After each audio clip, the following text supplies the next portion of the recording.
Slate podcast right here. Slate up, Jeff. I'm Anna. Okay, man, we got too much to talk about this week. There's too much. All right, so we're not going to take any more breaths. One big breath, and then we're going to just go and go and go. Ready? Everybody should play Monster Prom. I'm just going to say that before we get started on anything else. I'm going to add one more thing. That's right. That was it. That was all I had. Bye, everybody. It's a one breath podcast here on Rage Slate. No, everybody should play Monster Prom, though. That game is out of sight, and I'm sorry that it's monetized, but I had to leave that song at the end in, and I knew it was going to get popped, but that's all right. Worth it. Yep. All right. So we got a lot. We got a shitload of things and stuff. Yep. So much is happening. Not enough time. So let's just go. You saw Infinity War. Yes, I did. I saw Infinity War. Yay. What do we think about Infinity War? All the spoilers. Ready? No. I'm going to try to get a spoiler thing up. I don't want to. Well, by the time this podcast comes up, it'll either be up or it won't be up. So if it exists, you're welcome. And if it doesn't, I'm sorry. I don't know what you're talking about. I have to say that it's hard for me to think of. I can't think of another example of a movie that's like 10 years in the making. That literally walks up to you in the beginning and is like, "Did you watch all those other movies? No? Well, then go watch all those other movies." I'm not explaining any of this to you. Yeah. If you want to know where Vision came from, then go watch Age of Ultron, because it's not my job to explain the Vision to you. Yeah. Do you need to know about the Guardians of the Galaxy? There were 2 whole movies. Did you watch either one of them? No. Well, then what? Get out of here, nerd. Yeah. If you're confused why Thor has a haircut and like why people are being shot down from space into magicians, the magician's temple while they're walking through portal, like there's a lot. Yeah. There's a lot that's going on. Absolutely. They don't even, nothing gets explained. And yet, I thought it was a very delicious movie. I thought it was really good. I thought it had a lot of, I thought it was interesting because it's almost like, and this is not a spoiler because it's fucking on the movie poster, but like you know what? I can talk around it. It's just the bad guy was like our main, it was like, okay, so a lot of the characters in the movie, it was a quintessential like Marvel or DC Comics crossover event. Oh yeah, it was 100%. It was exactly that thing where once every couple of years, and it's like, oh, it's Blackest Night, right, and all the things, or it's Infinity War. It is Infinity War. It is in fact Infinity War. Yes, or Secret Wars, or where all the comics are coming together, and that these are going to have repercussions on the rest of them. And I guess Avengers and Age of Ultron sort of did that, but they've been introducing new characters at such a huge clip in the Marvel universe that, like, yes, knowing what happens, yes, watching Age of Ultron is going to give you a little bit of a leg up on Civil War, but you don't have to, and then it's not going to matter at all when you watch Ant-Man. Like, you don't have to watch. So, but I appreciated that stuff happened to a lot of the characters in Infinity War, but that like the character that we were pretty much introduced to and followed, like, you can make a case that the bad guy is the main character in Infinity War. Yeah, we do follow the bad guy for most of it. He's got a good chunk of it anyway. He's got a more complete character arc than anybody else does in that movie. Yeah, well, we needed something to gravitate towards to make it an actual movie and not just like action scene, right? Or even just like pieces of a story, because this is a 2-parter. Yeah. Because we do our spoiler. Oh my god!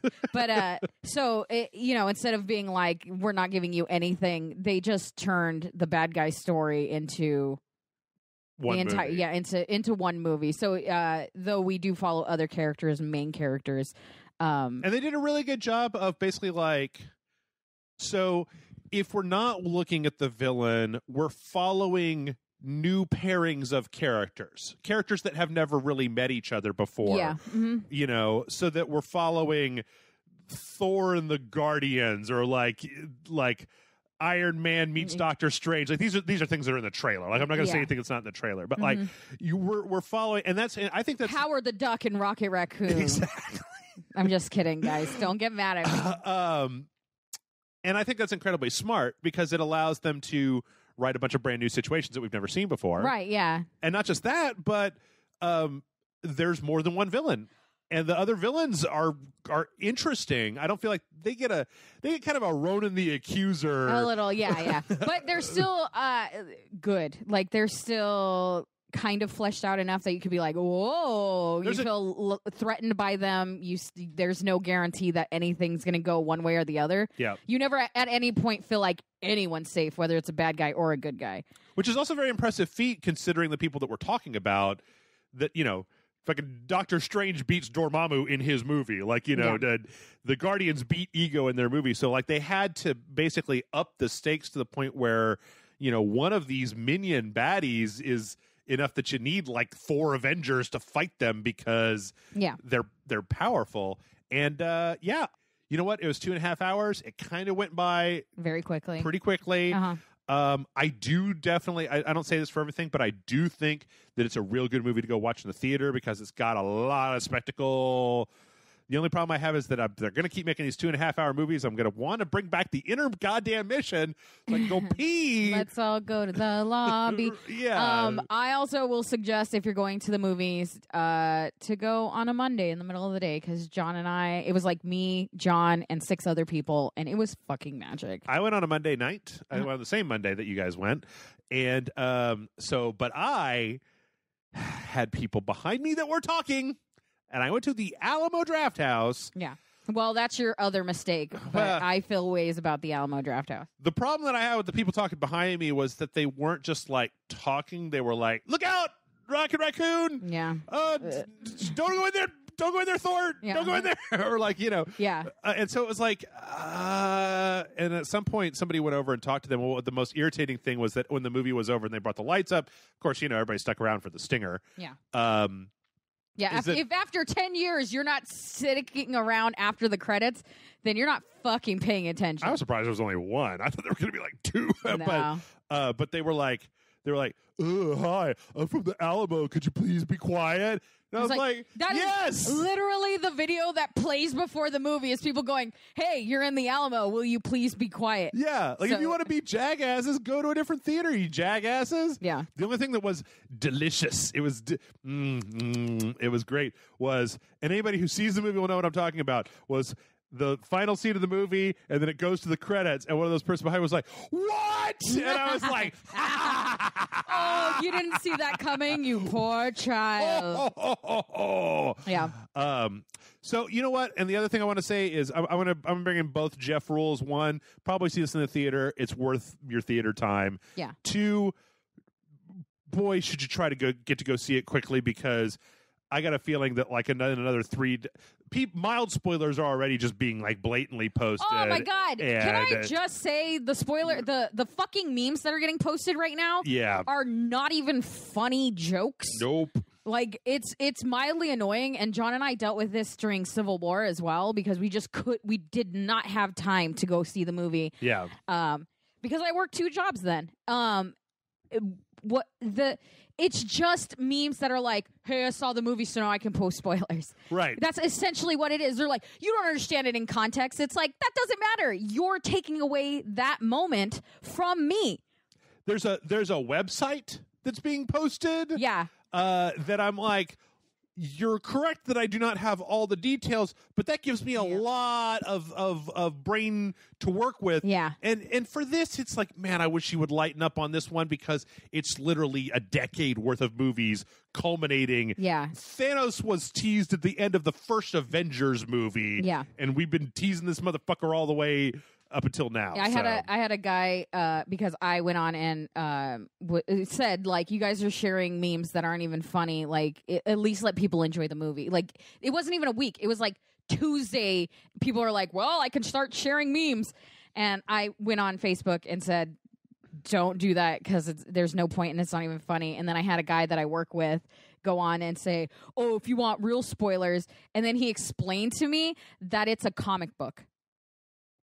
He explained to me, right, I might not be the most knowledgeable about comic books, but I did work at a fucking comic book store for 2.5 goddamn years. Well, was he explaining to you that it's a comic book, so there couldn't be spoilers because it's already been a comic book? He was like, well, if you really want to hear spoilers, then like you should know that like this was a comic book and it was called Infinity Gauntlet, and this character and that character were in it, and then like Drax didn't look like how he looks in the movies, and he just like went into it, and I was like, what? Thank God you were here to tell me about the existence of the comic book. And the only person that liked my comment was Randy Lander, owner of Rogues Gallery Comics and Games in Round Rock, Texas. Jesus Christ, dude. Fucking lay off for a second. Yeah, I was I thought that was real condescending. Like, if I were a dude that did that, I really wonder if he would have gone in there and been like, the comic book exists. Did you know that? I bet you didn't fucking know that.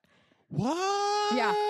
Fuck off. I really enjoyed it. I want to go see it again. I really want to go see it again. I kind of want to see it a second time. I don't do doubles in theaters. Typically, I wait until it comes out on Blu-ray. I want to see it a second time because I want to try to evaluate the entire movie from the perspective of, if you haven't watched any of the other ones, can you watch this as a movie that focuses on the bad guy and then know that there's a lot of stuff going on that you're not going to get?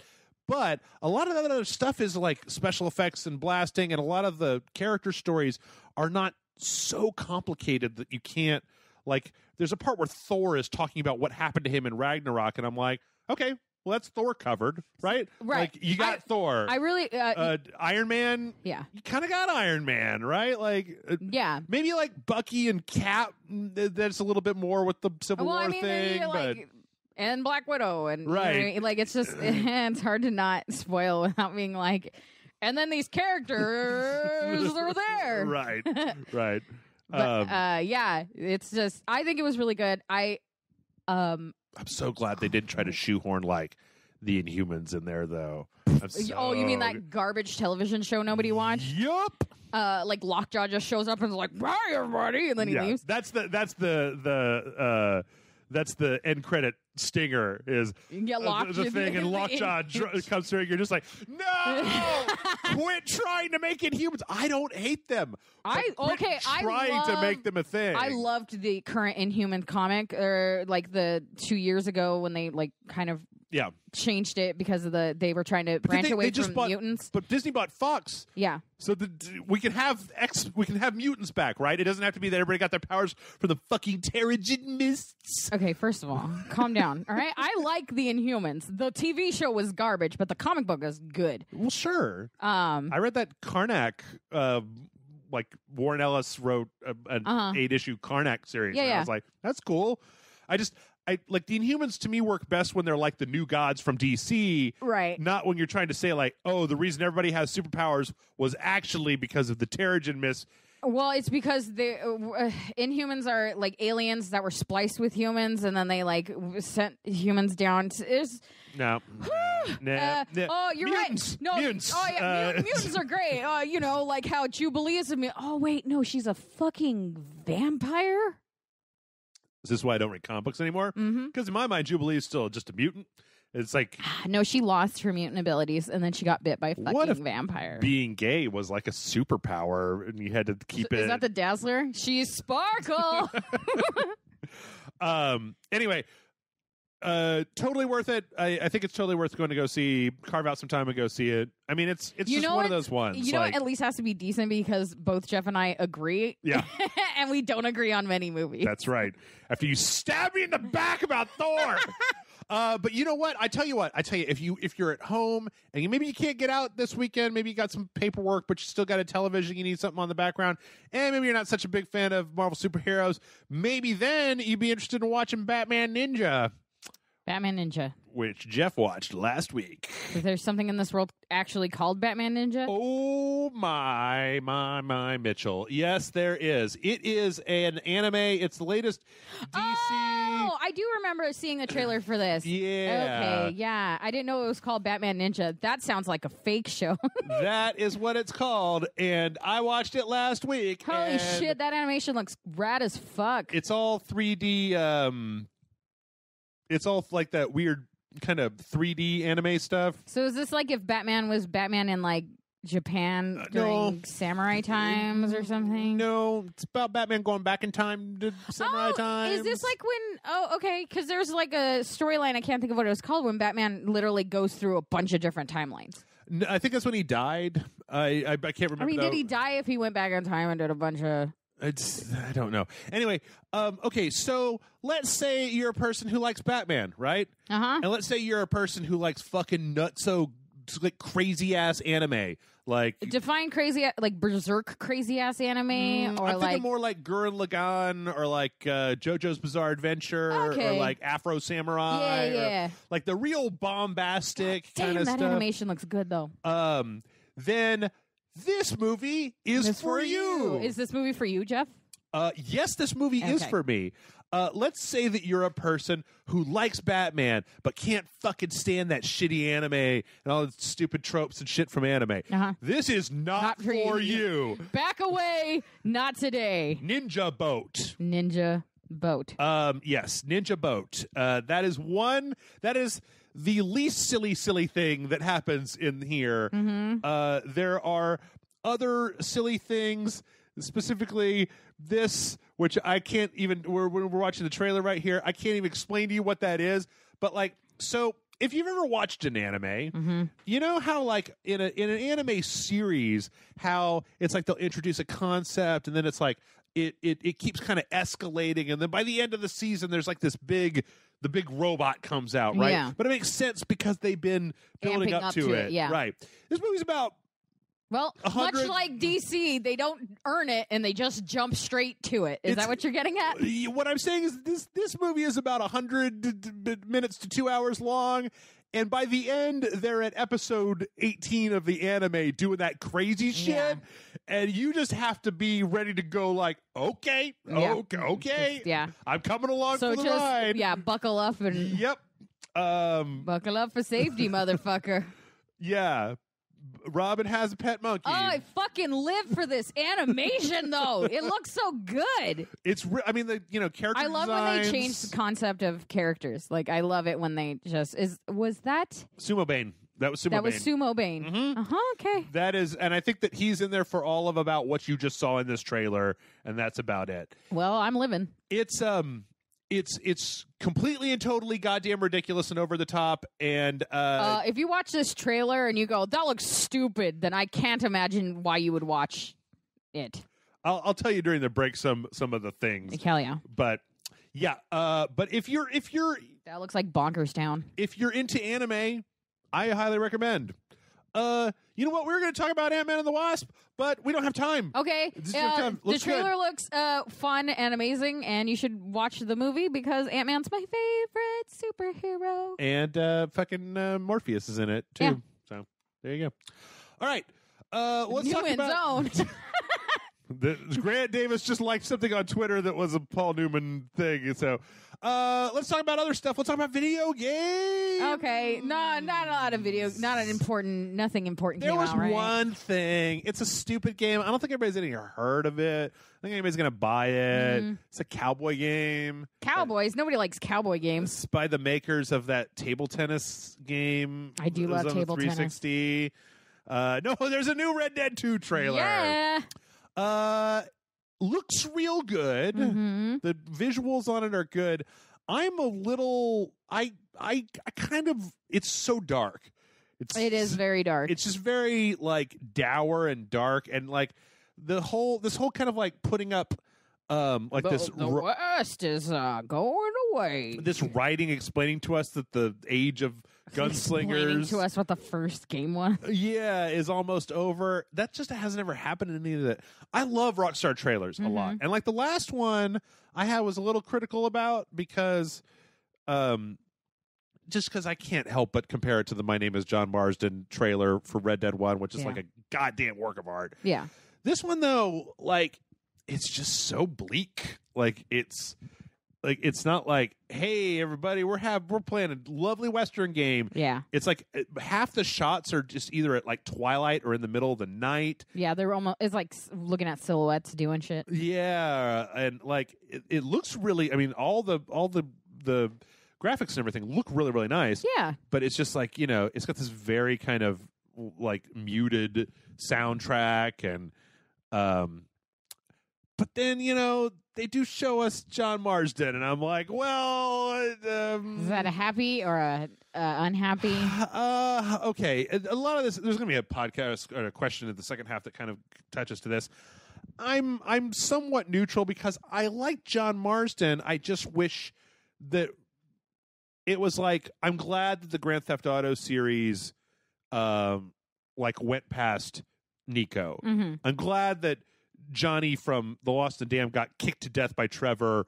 Like, the first thing that happened in the game was that he was fucking his girlfriend and then literally curb stomped him to death outside of his trailer park, because I'm like, yes, let's kill the old protagonist, because otherwise, like, I just, we already have Dutch's gang. Yeah. It's already, I mean, there's a place where they're sitting around this fire, and I already know that, like, a lot of these characters that you're seeing here are like, this is Bill Williamson, who's the guy who shoots him at the beginning of Red Dead Redemption, who you end up going after. And then one of these guys back here is, there's Johnny Marsden, but one of these is Javier Escuela, who you go to Mexico to get in Red Dead. And I'm like, it already has got such a tie to Red Dead. I'd almost rather it just be its own story. But if you are going to tie it here, then okay, fine, make it Dutch's gang, and make the last thing that happens in the game is like the Morgan, the main character, is, make it like Red Dead, where, spoiler for Red Dead, he gets killed. Yeah. But make it like a thing where you play through the entire game and you take the last mission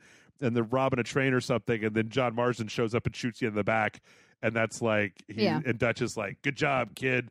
Now you're in the gang now. And then it's like, bam, Red Dead Redemption 2, roll credits, you're done. Like, instead of getting so deep into it. I don't know. I've become so wary about getting trapped in the trap of your big epic story that you just drag out, no matter how old or tired it is, to flog another installment of.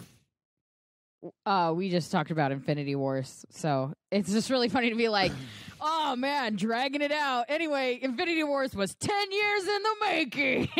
What's funny though is that it was 10 years in the making, but like none of those franchises, none of those movies that started 10 years ago went past part 3 before Infinity War. It was like a decade in the making, but like, Star Wars comes out every fucking year, and the fact that there's like 3 Marvel movies at least in every year, the fact that there's only been up to 3 for Iron Man, Captain America, and Thor, like, is a testament. Those really are the main 3, huh? Yeah, I mean, Guardians is up to 2. What else? We're never getting another Hulk. Well, I kind of wish they would make another Hulk, but they actually can't. He's on loan. He's owned by somebody else. But everybody else has had. Ant-Man is getting a 2. Yeah, Ant-Man's getting a 2. Black Panther's almost certainly getting a 2. Doctor Strange getting a 2. But like, this is the year for the 2s from the last gen's 1s. There isn't going to be like an Iron Man 4, I don't think. Yeah. But anyway, I don't know. It's also because with something like Rockstar, I know that this is the Rockstar game. I'm going to be waiting 4 years for another Rockstar game after Red Dead 2 comes out. Yeah. Whether that's GTA 6, Bully 2, or Table Tennis 2, any of them really. It doesn't matter, because they have the cheddar basically to be able to just do whatever the fuck they feel like. Yeah. So I want these to be good, because I know, especially. But I mean, you are just watching a trailer, so maybe all the scenes with John in it, Marsden in it. Yeah, maybe it's at the end of the game, or maybe it's like the end of or only a small segment, and he's only in it for like that period of time, and then you like branch off and do your own thing. Yeah, you're right. I am totally basing this all on just a bunch of trailers. Yeah, because literally there's one shot of a close up of his face, and then everything else he's like kind of in the background of like 2 shots. Sure, and let me just say that like I'm 100%. It's not like I watch this and I'm just like, maybe I won't play Red. maybe I'll just not. I'm gonna save my money. I think I'll wait till it comes out on Metacritic and see what it gets, and maybe wait for 6 months for it to go on sale. I haven't totally pre-ordered it. It's also one of those things where for like any normal game, I would just be judging it with a like, it looks pretty good. But like, this is fucking the Red Dead, right? I don't know. What are your general? Do you have any interest in the Rockstar stuff? Do you play? I don't like Grand Theft Auto. Okay. It's just it's the same. It's like the Breaking Bad thing for me. Like, I just don't enjoy playing as an asshole and then being like, I'm a likable asshole. It just doesn't work for me. Okay. Unless it's cowboys, because I loved Red Dead Revolver, and I enjoyed Red Dead Redemption. Okay.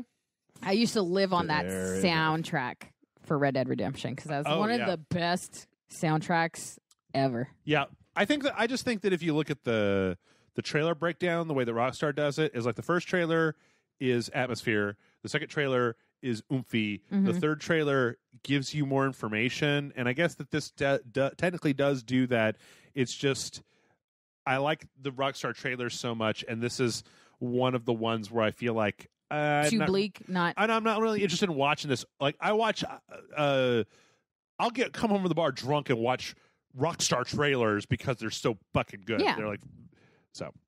Well, we also got some information about Red Dead 2. Plug up your ears and go la la la if you don't want to know anything. Nothing about characters, but like, apparently they're going to do kind of the God of War thing where they're gonna be flowing directly from the world into like cutscenes and things like that. Yeah.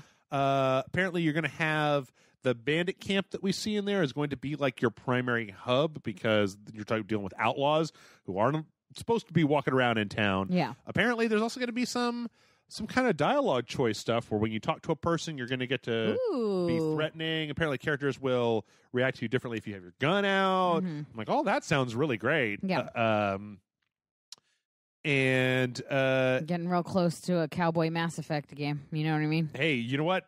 I still maintain to this day, Cowboy is a franchise that doesn't get nearly enough love from the video game industry. Yeah. Because etc. However, no protagonist swapping. So Grand Theft Auto 5 had 3 different protagonists with Michael and Trevor and Franklin. This one, just one character. So right. I mean, that's not too crazy. No, I did though think that it was interesting that in Grand Theft Auto 5, it was an interesting setup. It was an interesting precedent to set for like being able to tell different stories from different perspectives. Yeah. Because like Franklin's perspective and Michael's perspective in GTA 5 was completely different. Yeah. So, but yeah. Apparently, okay, this is from a Game Informer article that's recapping from an IGN story or something, but they say that I don't like this one. Apparently, you need to keep your horse alive, and if you need to bond with it, and if your bond is weak, your horse may like run off with all of your equipment if it gets spooked. That's dumb. And then if it like gets killed, you got to start training a new horse from scratch, and it's like. Nah, man. This is like like I don't want to have to care about the car or gamify it to the point where I could just go get my car back if I need it. Yeah. There's nothing worse than like in the Breath of the Wild when your horse had to be close enough to you to call it. So if you were just standing somewhere and you were like tweet, it wouldn't come or it would take too long. Yeah. I hate it when games do that because fucking I need my horse. Yeah. So. But realism, Jeff. Yeah. Realism in your magical cowboy game. No. Magical cowboys. Oh, Jesus. I wish I didn't talk to you. What? Cowboy magic. Dude, there had to have been, like in the Harry Potter universe, there had to have been wizards in the old Western times, right? Dude, JK Rowling. Yeah. Do it. Yeah. Get it written. I don't want we need the American Harry Potter, but with cowboys. I don't even give a shit about Newt Scamander. I watched half of that movie and I was like, nah. Meh. I haven't seen it. I don't care for fantasy. Yeah. What? But magic is real. Right. Yes.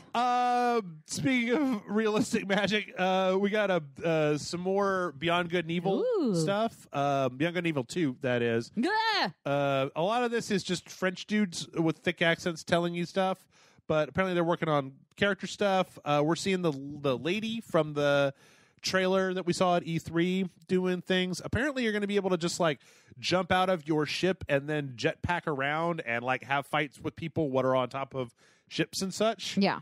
That's pretty cool looking. They had a whole big thing. I didn't watch it all. I just watched this 1 2-minute trailer, but I like the idea of being able to drive a ship as big as their ship around and then jump out of the ship and go do stuff and then get back on the ship and then fly away. Like I like that as an idea. It's actually a thing that I feel like I've wanted to do in a game for a long time. This feels like they're promising a lot. Yeah. I can't help but notice that it's always the same spot on the same map. Or that the lady's always doing the exact same thing when she's spinning her little stick, her little staff or whatever. Yeah. Well, yeah, it's obviously the same city. I don't think they've done work on a lot of different stuff yet, but what's here looks good. I mean, as long as if I only want to go on one map and twirl a baton for a while, yes, everything looks great, but I'm nervous that they're like, and you'll be able to do this and do that, and it's like, cool, but I hope it's as big as, you promised, because they have talked about it being like super grand. I just hope that it's not Far Cry, aka Assassin's Creed, aka The Crew, aka every Ubisoft game over the last 5 years. Ghost Recon Wildlands, I hope that I don't know. I really want to see more of this, and they're showing it, and that's great. And I want it to be good. But I personally don't have the first one. I never played Beyond Good and Evil. I don't think I played the first one. So I don't have this like, oh my God, can you believe it? And like, I don't know. I feel nothing, but I'm cautiously optimistic about the weird shit you're showing me now. Yeah. I mean, I like the monkey, and I like all about it. The lady, and I like the cinematic that they showed, but like, yeah, show me more. Yeah, I hope it's what they promised. Me too. Amanda, are you prepared? Not at all. For a little segment on Rage Select that I like to call what do you call it, Jeff? Dangerously random speculation. I'm 100% prepared for dangerously random speculation. Okay, so the Destiny 2 that's a thing, right? I do indeed. Okay, so Destiny 2 is a thing, no matter how much people like to complain about it, it's still a thing. Yes. Activision had an earnings call, and they would talk a little bit about the fall expansion for Destiny 2, and they said that it would include a mode that is, quote, new to first-person shooters as a genre. So zombies? They're going to they're going to tell us at E3. Mm-hmm. So when's E3? June, I believe. June? Cool. I think. Oh man, awkward if it's the same weekend as John and Mike's wedding. Yeah. Super awkward. I'm gonna have to live stream from your wedding. I'll go to the wedding. I just need a live stream while I'm there. Oh, yeah. Oh, dude, don't worry. We're going to a pizza place. You could totally live stream from You guys can't go on a honeymoon because I need John for 12 hours of podcast. Look. I know you, wanted to spend time with family, but... Look, you guys' love happens all the time. E3 only happens once a year, so I'm afraid. No. All right, so, quote, new to first-person shooters as a genre. Yes. What could possibly be in Destiny 2 that is new to first-person shooters as a genre? Man. Real-time weapon switching. How about a health system where you get your health back if you stand still long enough? Yeah, I got nothing. What's new to first-person shooters? What if you just go through... What if you got a power-up and you could just go through walls like Shadowcat or The Vision? Would that do anything? I feel like that's happened before. Yeah. Well, there's a cheat code in Doom that would let you do that. What if it was like a multiplayer map, but everybody wins no matter what? It's a participation trophy. You get the first ever first-person shooter multiplayer game where you get a participation trophy. It's like play of the game, but you have to sit there for everybody. Yeah. And it's like... it's different awards. It's like first to die. That was you. Multiplayer permadeath. Permadeath. Oh, like your character dies and never comes back. If your character never comes back. Is that a first person shooter? Like what, create a character and level them up, and if they die, then they never come back? If they die they die in multiplayer, you have to create a new character. You die in the real world? Yeah. Okay. Has that not been done before? I don't think that's been done before. The first in first-person shooter history, you're not allowed to cuss on mic. What if it's an FPS? It's a rated PG-13 FPS for the first time ever. What if it also is a dating simulator? And that's... I played Galgun. Isn't that first-person shooting? Destiny 2 dating simulator. Ugh. Date your fellow... What do they call them? Guardians? Or like... I feel like that would have Blizzard's WoW level of people falling in love with each other. You know what I mean? Oh, yeah. There's just like this weird grouping of people that play Blizzard games that fall in love with each other. What if you just shrink down? No, that's Ant-Man. What if you if you had wings and blood? No, that's Wasp. Yeah. Now, what if there's these stones that you want to get? What if you could punch each other? What if it turns into like a fight club, like a bare knuckle boxing thing? But what if it's like Ready Player One, where if you have to find stuff in a map, and when you find it, you get stuff in the real world? Yeah. I mean, like only one person can find the thing, though. Yeah. It seemed to work out in Ready Player One. I don't know. I didn't read the book or watch the movie. Yeah, but Ready Player One was just some fictional garbage. Like, I don't know. You know, one of the things, I'm sorry, this is a tangent. One of the things in Ready Player One is that nobody in 30 years figured out this guy's, or in like 20 years or whatever, figured out this guy's hint. I'm like, it took the internet like a day to brute force crypto through like one of Fez's puzzles. Like they didn't even figure out the solution. They just divided into teams and everybody tried like everything 80 combinations, and there were enough people that they literally brute forced the cipher on it. I'm like, is that why he doesn't make games anymore? He's like, you guys are fucking weird. No, it's because Phil Fish is mentally unstable and can't handle himself and is a man-child. Yeah, and a little bit of a whiny baby. Well, Phil Fish is an excellent example of just because... Don't read the comments. Well, yeah. Of just because you know how to make a video game does not mean that you shouldn't have somebody working your PR. Yeah. And that somebody... And you should be like, Simon, what are they saying about me on the internet today? And it'd be like, everything's super great, Mr. Fish. They all love the game.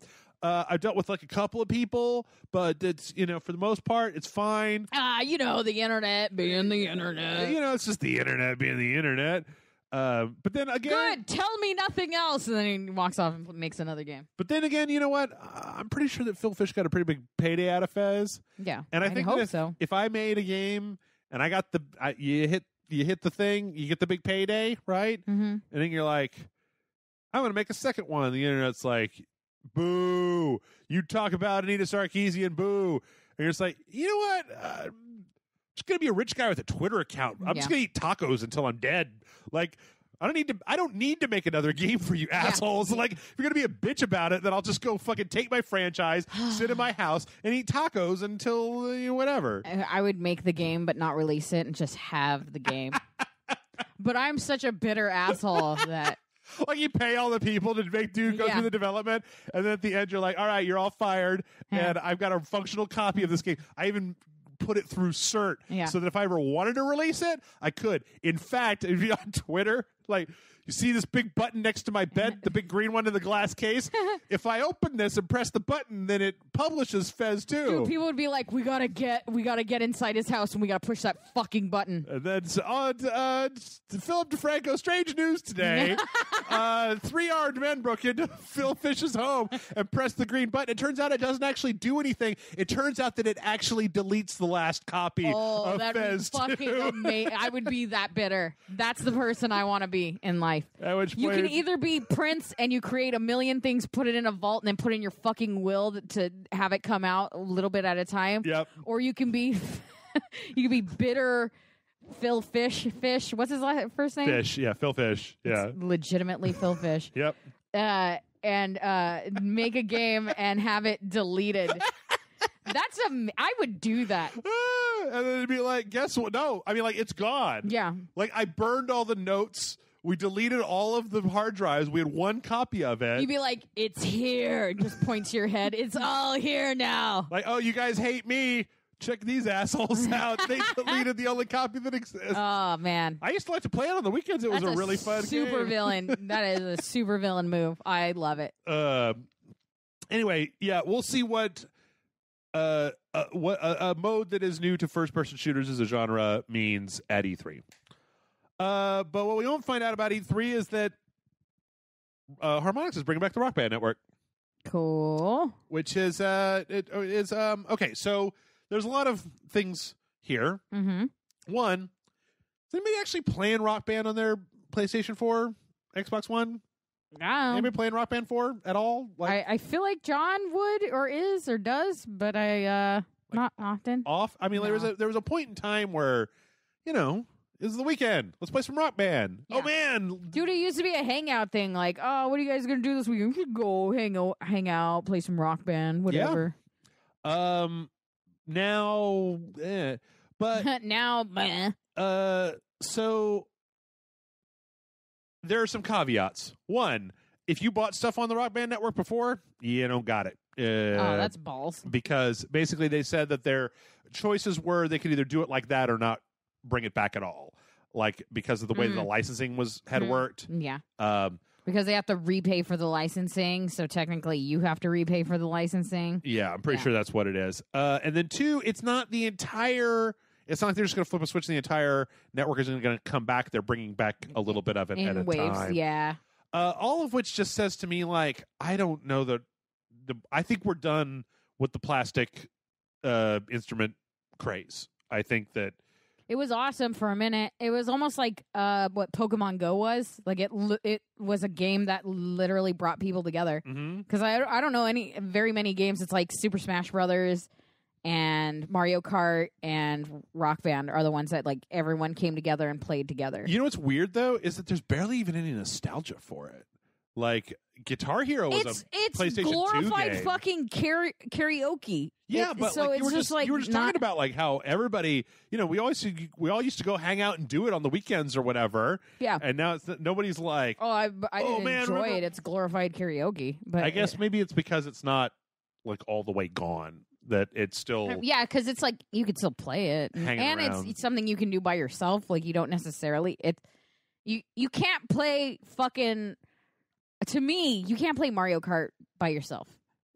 It's kind of boring. Oh, you can play Mario Kart by yourself. I mean, I can, and I will win, much like when I play against anyone else and I win. But we should have a tournament. That'd be fun. Let's just like instead of fuck this podcast. Let's go ahead and just play Mario Kart instead. No, like a Sunday tournament thing where like every Sunday we just play two people against each other on something. Okay. Yeah. Sure. Bracket. Yeah. Just pitch it. Yeah. Not on Rock Band. Let's not do a Rock Band tournament. Anyway, I don't know if you're still playing Rock Band. You still rocking? You guys still rocking? Question mark. This is like watching Van Halen perform now. Yeah. Kind of sad. Speaking of real sad, PlayStation Network is putting PS2 games on the PlayStation Now service, which is that weird streaming Netflix thing where it's like you're renting the game, but you're not really renting the game. Well, it's like literally it's streaming the game and then it's streaming your inputs back to a server and then streaming the graphics back out to your thing. It's interesting. I really wish that Sony would forget about this fucking fever dream and just either make backwards compatibility or not, because they have released PS2 games on the PS4. Like you can play Manhunt and we've played some of them, like Rogue something. Anyway, this is not a great solution, or at least it's not for me, because as fast as my internet is, and that's like medium to medium fast, there's still input lag between when you do stuff and when it happens on the screen. Yeah, which is just like no. Yeah, that level of frustration. No, thank you. Yep. Also, it would have been different if they would have put out better games, but they put out Dark Cloud 2 and like Ape Escape 2 and Hot Shots Tennis. And I'm like, yeah. Huzzah? Question mark. Only the classics. Yeah. So, but I mean, if you're interested, you can play those. You can play them on your PlayStation 4 I don't know. Or you could be like me and John and just have a PlayStation 2, which John is literally hooking up right now. Yeah. Yeah, he bought a PlayStation 2 game the other day. Oh, there you go. Yeah. I got some PlayStation 2 games somewhere around here. We casually go to the local retro game store, Game Over Video Games, and every once in a while a game will just catch your eye and you gotta buy it. What game did he get? It's a wrestling game. It's a 2007 wrestling game because it has a GM mode, and I was pestering him about wanting to play a GM mode. Okay. So that we just book the thing and let the game play itself. Okay, fair enough. Well, I tell you what, if you are looking for a new way to play video games, sorry, that was just yeah. Wow, really? Steam is now and Pro Controller support or Switch Pro Controller support.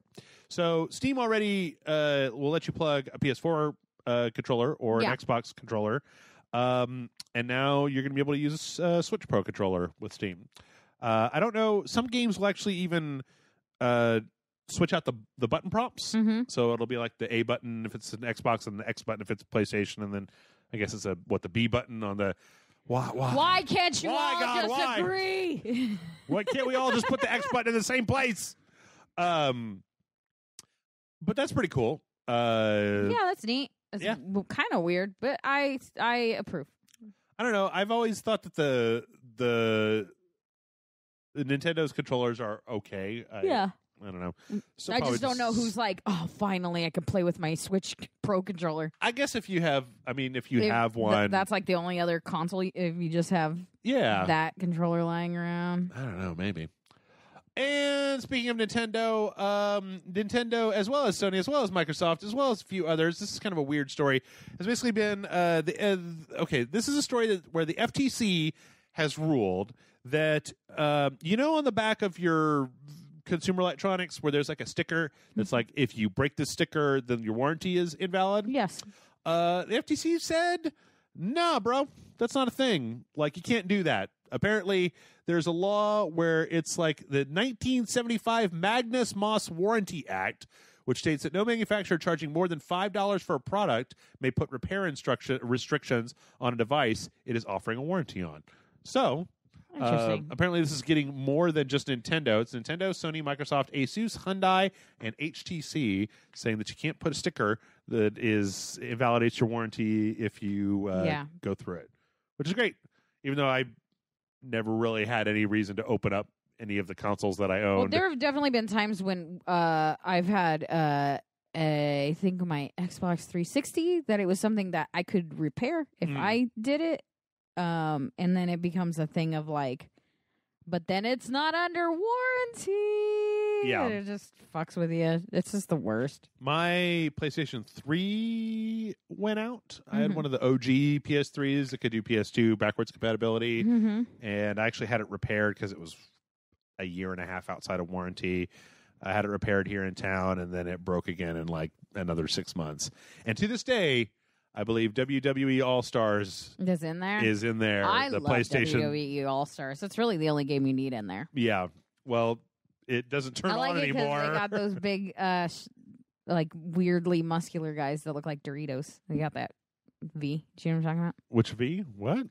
Doritos? WWE All-Stars. The shape of all the wrestlers is like huge shoulders and then tiny waist and tiny legs. Because they're all like Team Fortress 2 versions. Yeah, they look silly. They're like stylized in amazing ways. Yeah. But I call it the Dorito chip proportion because they're like big and then little. Okay.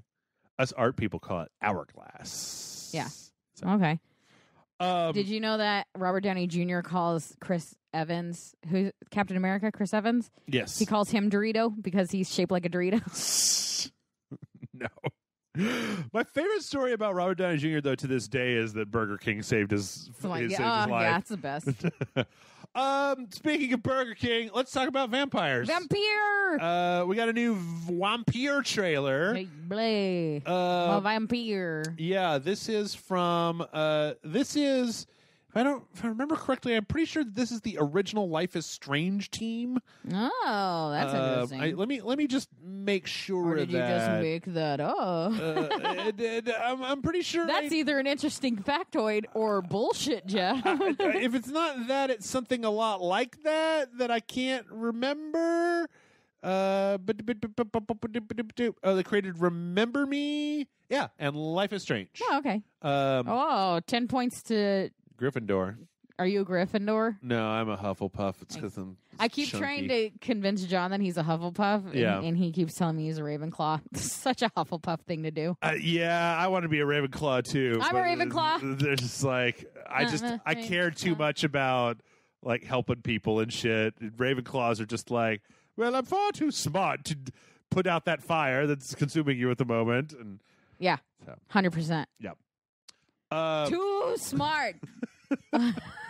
Anyway, vampires. So this is different than a lot of the previous trailers that we've been seeing for Vampire because it's got a lot more action in it than was in the previous trailers. Yeah. Also, a lot of really weird music and really hipster ass vampires, just like super hipster vampire. Just one vampire. Yeah, and a lycanthrope. Oh yeah, and there's some kind of like lion man or a dragon. The werewolf. Did you say dragon? I don't know. Did you just call a fucking werewolf a dragon? I don't know. Who knows what? It's probably some. I don't know. Whatever. I'm real torn about this because they've shown like the last time they showed gameplay for this, it was it was like a 20-minute like walkthrough of talking to people for like 20 minutes, and I'm like. They're like, look, but murder's there. Yeah, and then here you can murder people. The gameplay looks like it's not fun. I don't know how to explain it. It just looks kind of weird. It does look kind of not fun, huh? I like the idea behind it, even the look of it. Yeah. I like, but the gameplay looks fucking weird to me. I can't explain it. It just looks like you're. It's just kind of like it seems kind of inelegant. And.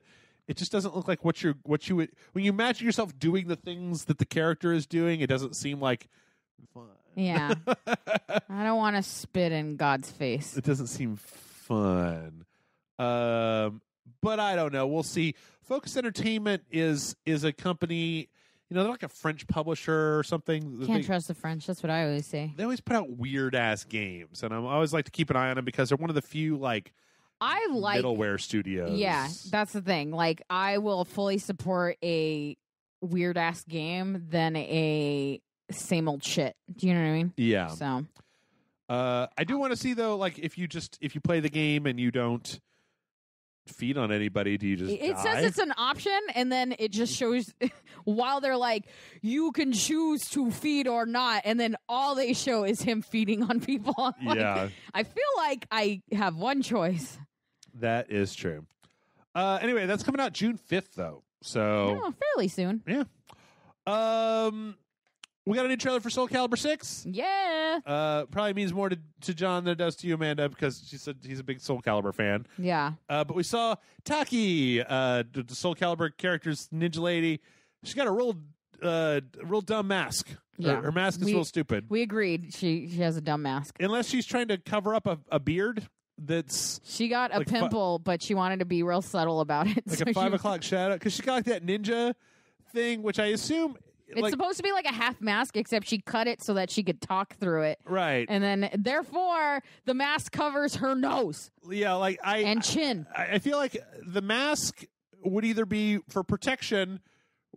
But if that's the case, then why doesn't the rest of your head have a mask? Maybe she broke her jaw, and this is like wiring it shut. Do you know what I mean? Oh, maybe. But it's a face cast. The other thing would be like, so nobody could tell what your identity was, but then if you cut your mouth out, and it's like, well, I can see your eyes and your eyebrows and your hair and your mouth. So all I got to do is in my brain just who's this through noses until I find pretty much Bernard. There you are. Still though, Soul Calibur 6 looks good. It looks like a pretty fun fighting game. I'll have to see how it is once it finally comes out. And let's see. This isn't really such a big thing, but Ikaruga is coming to the Switch. Or I don't know. Maybe it is a big thing. I don't know how much people care about this. About every week Nintendo's got another thing that's coming out on the Switch. This is a shmup that I think was like a Dreamcast or a GameCube game way back in the day, where you basically switch your ship between white and like dark mode, and then the projectiles that are coming at you, like will or won't hurt you, depending on what hurt you, right? Yeah. I've never really cared for. This is supposed to be like one of the best of this genre. Yeah. I don't really care for the genre as a whole. Yeah, it looks really frustrating, but that's because all shmups are very frustrating. Yeah, like we ended up playing Earth Defense Force this week, which was a shmup, but that was mostly because there wasn't a whole lot else to even look at. So yeah, that. But yeah, I mean, if you've never played it before, I wonder if they'll have a thing where you can like set it so that it's going, because it's a vertical game, right? Where it blocks out the sides. What if you could make it so that you could take the Switch out of the dock and then just set it down vertically and play it like in a vertical fashion? That'd be interesting. And then last but not least, we got a map for Rialto, the new escort map in Overwatch, which is gorgeous. Of course it is. Oh, man, this is the level. I'm pretty sure this is the level. It's the most romantic level. They got the weird, like, they're not Omnics, but they're like the little robots, but they've got the stripy Venetian gondola outfits on. But I'm pretty sure this is the map from, or same style at least of the map from Retribution. Did you end up ever playing any Retribution? No, I enjoyed it. I want to know if we can jump on the boats. I want to know if we can go jump on the boats. I wonder. Yeah, you should take a gondola ride. Everyone else is shooting each other, like trying to stay on the checkpoints and staying on the objective, and you're just gonna be on a boat.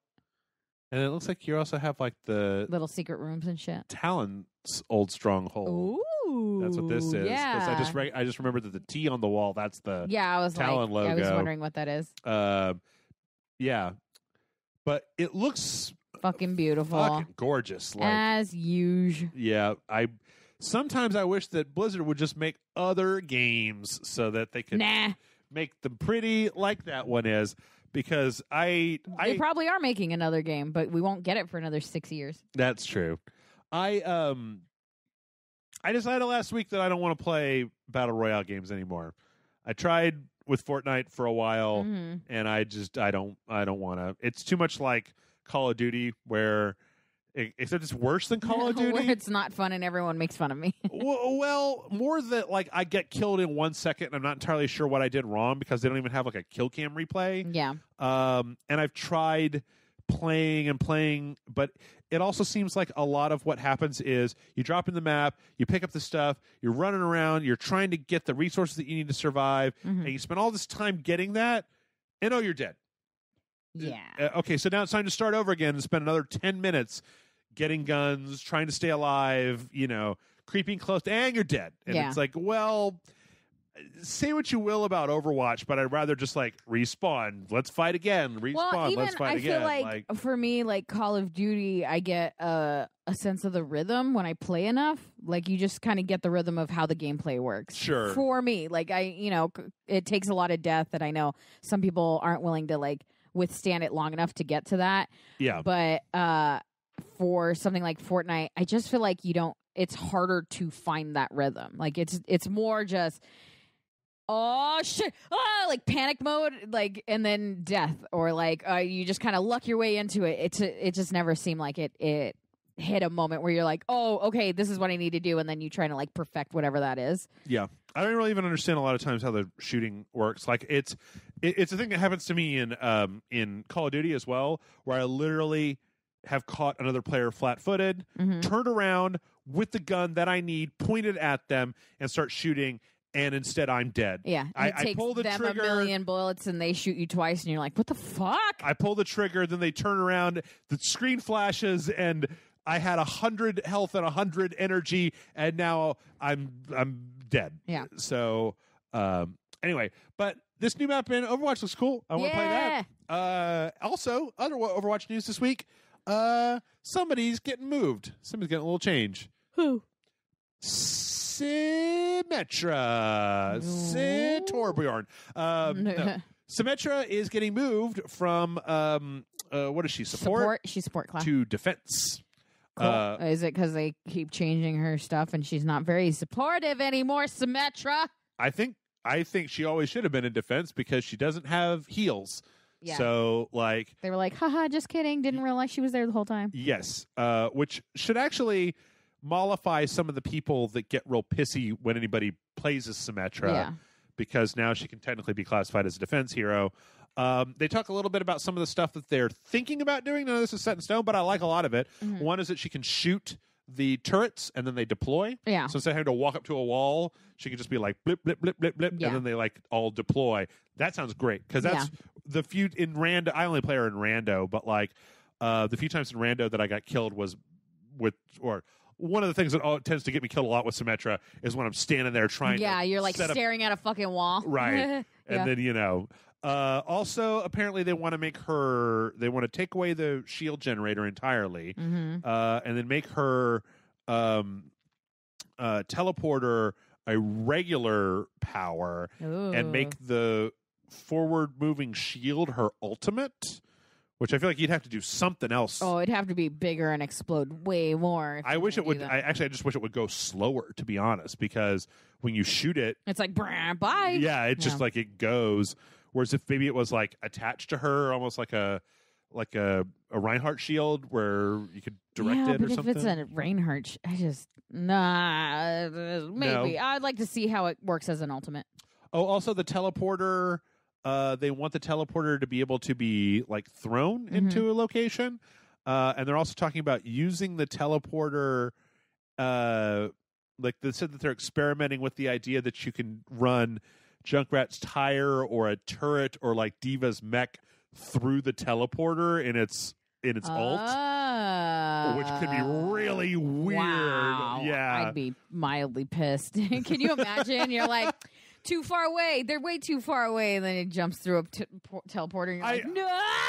I would throw my controller through the world if I heard that fucking nerf this and I saw the flash and then I got outside of the range and then it went back to being I'm in range and exploded. I fucking hate getting killed by Diva's bullshit. I hate it so much.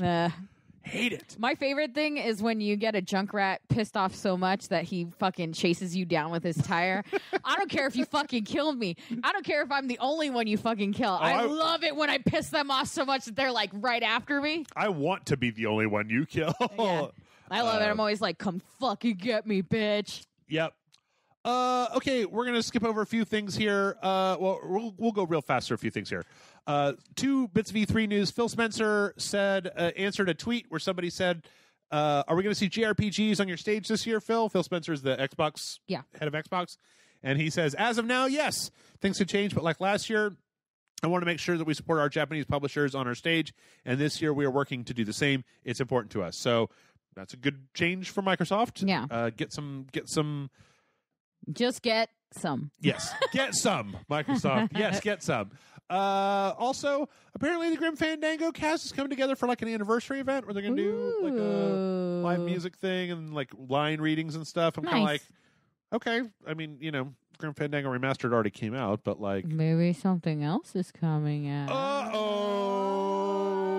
Probably What's not, though. Tim Schafer been doing recently? Just hanging out. Just hanging out? Yeah. Did they pick any of their project Amnesia Fortnite? Yeah, that thing. I'm sure they did. It's sort of their thing, but I don't know which ones. I haven't been keeping up with it. What's the last thing they put out?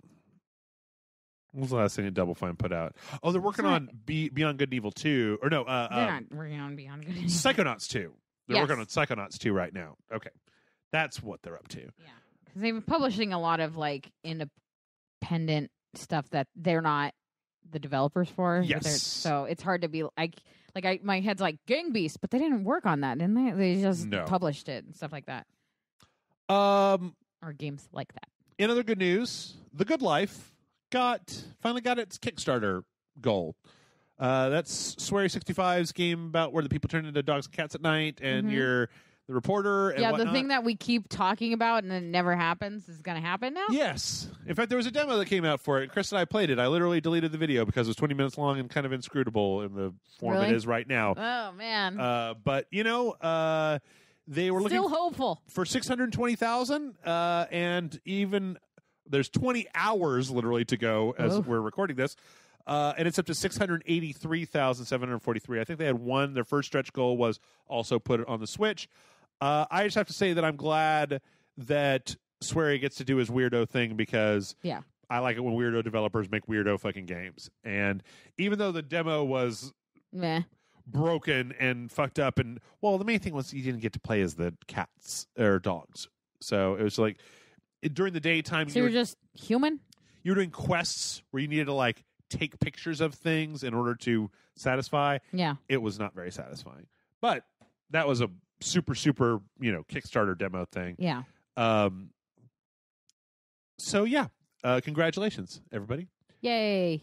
If you are looking to play cowboy games, like we were talking about earlier, Call of Juarez Gunslinger is back on Steam. Was it off of Steam? Yes. Why? It was licensing and publishing rights used to belong to Ubisoft, and they were actually transferred from Ubisoft to the original developer Techland, which meant that the game was delisted from Steam, and Techland has now relisted it back on Steam. So I've never played Call of Juarez Gunslinger. I played it like once on I think it was doesn't have a great bar. like narration thing where like the guy will tell a story and then it'll change and he'll be like, that's not what happened, and then they like switch it up. Yes. The whole game is actually technically a story that is being told to somebody else.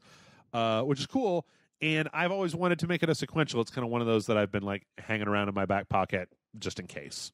Well, now this is going to be everyone's going to ask for it all of the times. You know what? I am. I'm now 40 years old, and you can ask away. Just ask as much as you want to. I read like 3 comments a week, so maybe yours will be the one. Hey, you know what's a good comment that you should leave?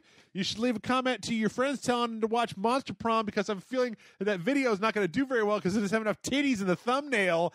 And Monster Prom is fucking amazing. Yes. Yeah, Monster Prom is super fun. How dare you not watch it? You over there. Yeah. Like, don't watch anything else this week. Don't watch. They're like, don't worry. Yeah, I hear that. So last but not least, do you want to spend $100 on a Mega Man cartridge? Fuck yeah, I do. All I have is money. I just pour money out of my pores. Well, then I Am 8-Bit has you covered because they're releasing. So it's Mega Man's 30th anniversary, and they're releasing a Mega Man 2 NES cartridge and a Mega Man Me X. and Mega Man were born in the same year? SNES cartridge. That's amazing. Yep. And they actually are functional cartridges. Great. I don't have anything that'll make that work. NES and Super NES, but not just that. Just that. Maybe I do. I have a Retron.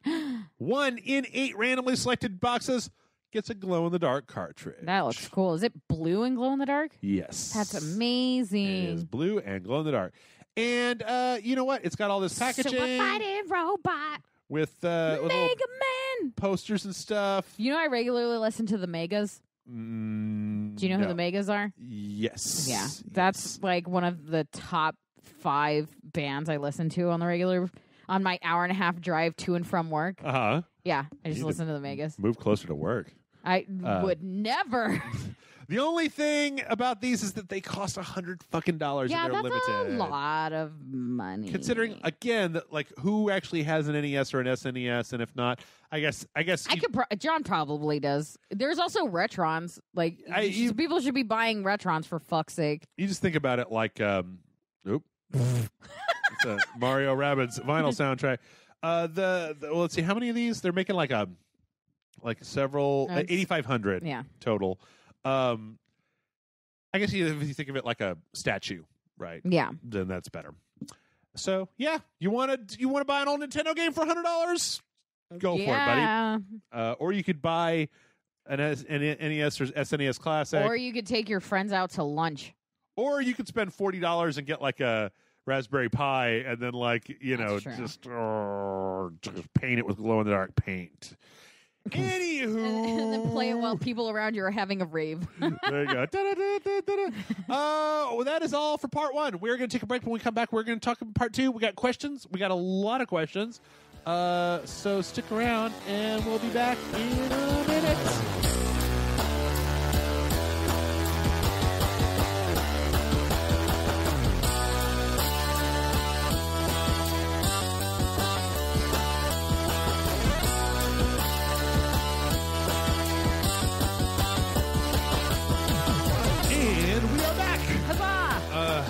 I mean, you know the worst thing about not smoking? Not smoking? I can't sleep anymore. I can't. Did cigarettes put you to sleep, or just the anxiety of not having it? Yeah, well, it's that, and it's also, I think it's a combination of that and the fact that I'm also not drinking, because if I drink, I will probably end up smoking. Yeah. And I think that I've been passing out for at least half of my weekdays every week for the last 4 years. So sounds like two healthy things are happening right now, Jeff. Yeah. Too many healthy things. I just want to eat a bunch of Cheetos. I almost ran 2 miles before we started recording. Motherfucker, I will run 8 miles once my lungs get done coughing up all the crap that's in them. I don't run. I'm a very heavy set lady. Yeah. MailerRaceLink.com is the email address. Anyway. I don't have it. I'm not good at transitions. What can I say? No, it's perfect. Our first question this week comes in from, we actually have a few a couple of really, really good questions that are probably going to spark off some interesting and then some debates. Bullshit ones. And we have some other really good questions that are snappier and easier to answer. Okay. The Otaku Judge writes in and says, "Hi, Jeff and Amanda." And this is specifically said to me because you don't do this. Says, you don't know my life, Jeff. You bashed Final Fantasy 15 for releasing an incomplete game and then charging DLC to finish the story. Could that model have worked for Metal Gear 5? When a game takes so long to produce, it becomes a big financial risk. Metal Gear 5 could have come out in its unfinished state, and then sales/DLC could have been used to fill in the plot holes. They could have even retained Kojima's services to oversee the new content.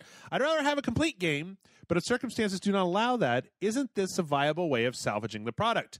Kind regards, the Otaku Judge. That sounds like a gamble. So I thought about this a lot because this one actually came in kind of shortly after we finished last week's recording. Mm-hmm. So I read it and I've had a week to kind of mull on it. Well, thanks for giving me that opportunity, Jeff. Well, see, you get to give the off the cuff answer. The off the cuff answer, I don't know. So here's the thing. All other things being equal, there's okay. We think about this, and I still don't know what I want to say. There's a few there's a few things here. Final Fantasy 15 has the specific problem of the fact that it was in development for 10 years, and I just have they showed it to us 10 years ago, and we're like, this is going to be a thing, and we're like, great, yeah. And then it was just E3 after E3 that passed, and nobody heard anything, nothing, and nobody and nothing. And then it was literally translated from the Final Fantasy 13 Fabula Crystal Novalis universe into its own game. It was Final Fantasy 15 now instead of a spin-off of Final Fantasy 13. Mm-hmm.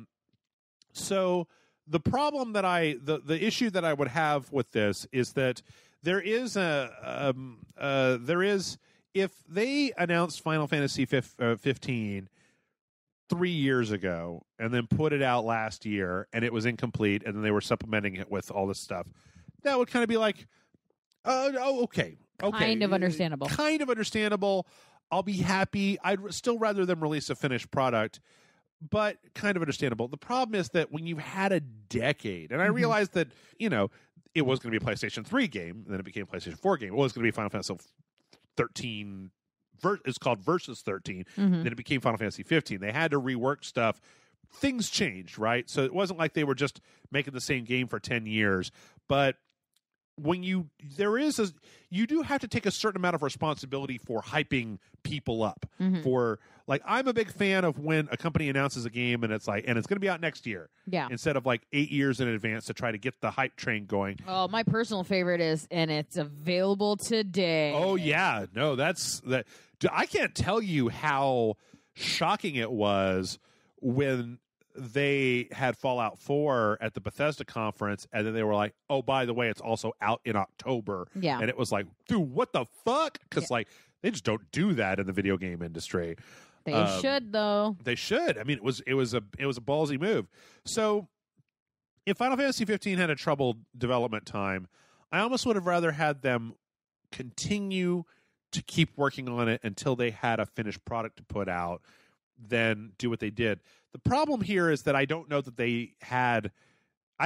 even once it's all done, that it's going to be a finished product, because I honestly feel like you need to watch Kingsglaive and the anime to really understand what's going on, which are outside of the game. Even once they have the full game with all the DLCs released, I still think it's not going to be a complete story. I think it'll be the most complete story that you can get, but I don't think it will be a complete story without Kingsglaive and the anime.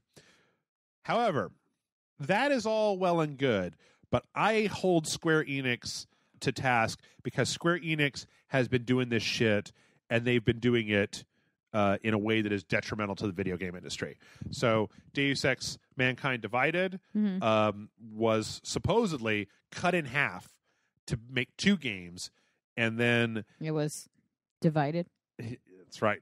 And then Square Enix also made them put in a horrible last-minute mode to try to get microtransaction currency in the game for a multiplayer mode that the team didn't really want to make. Hitman was supposed to...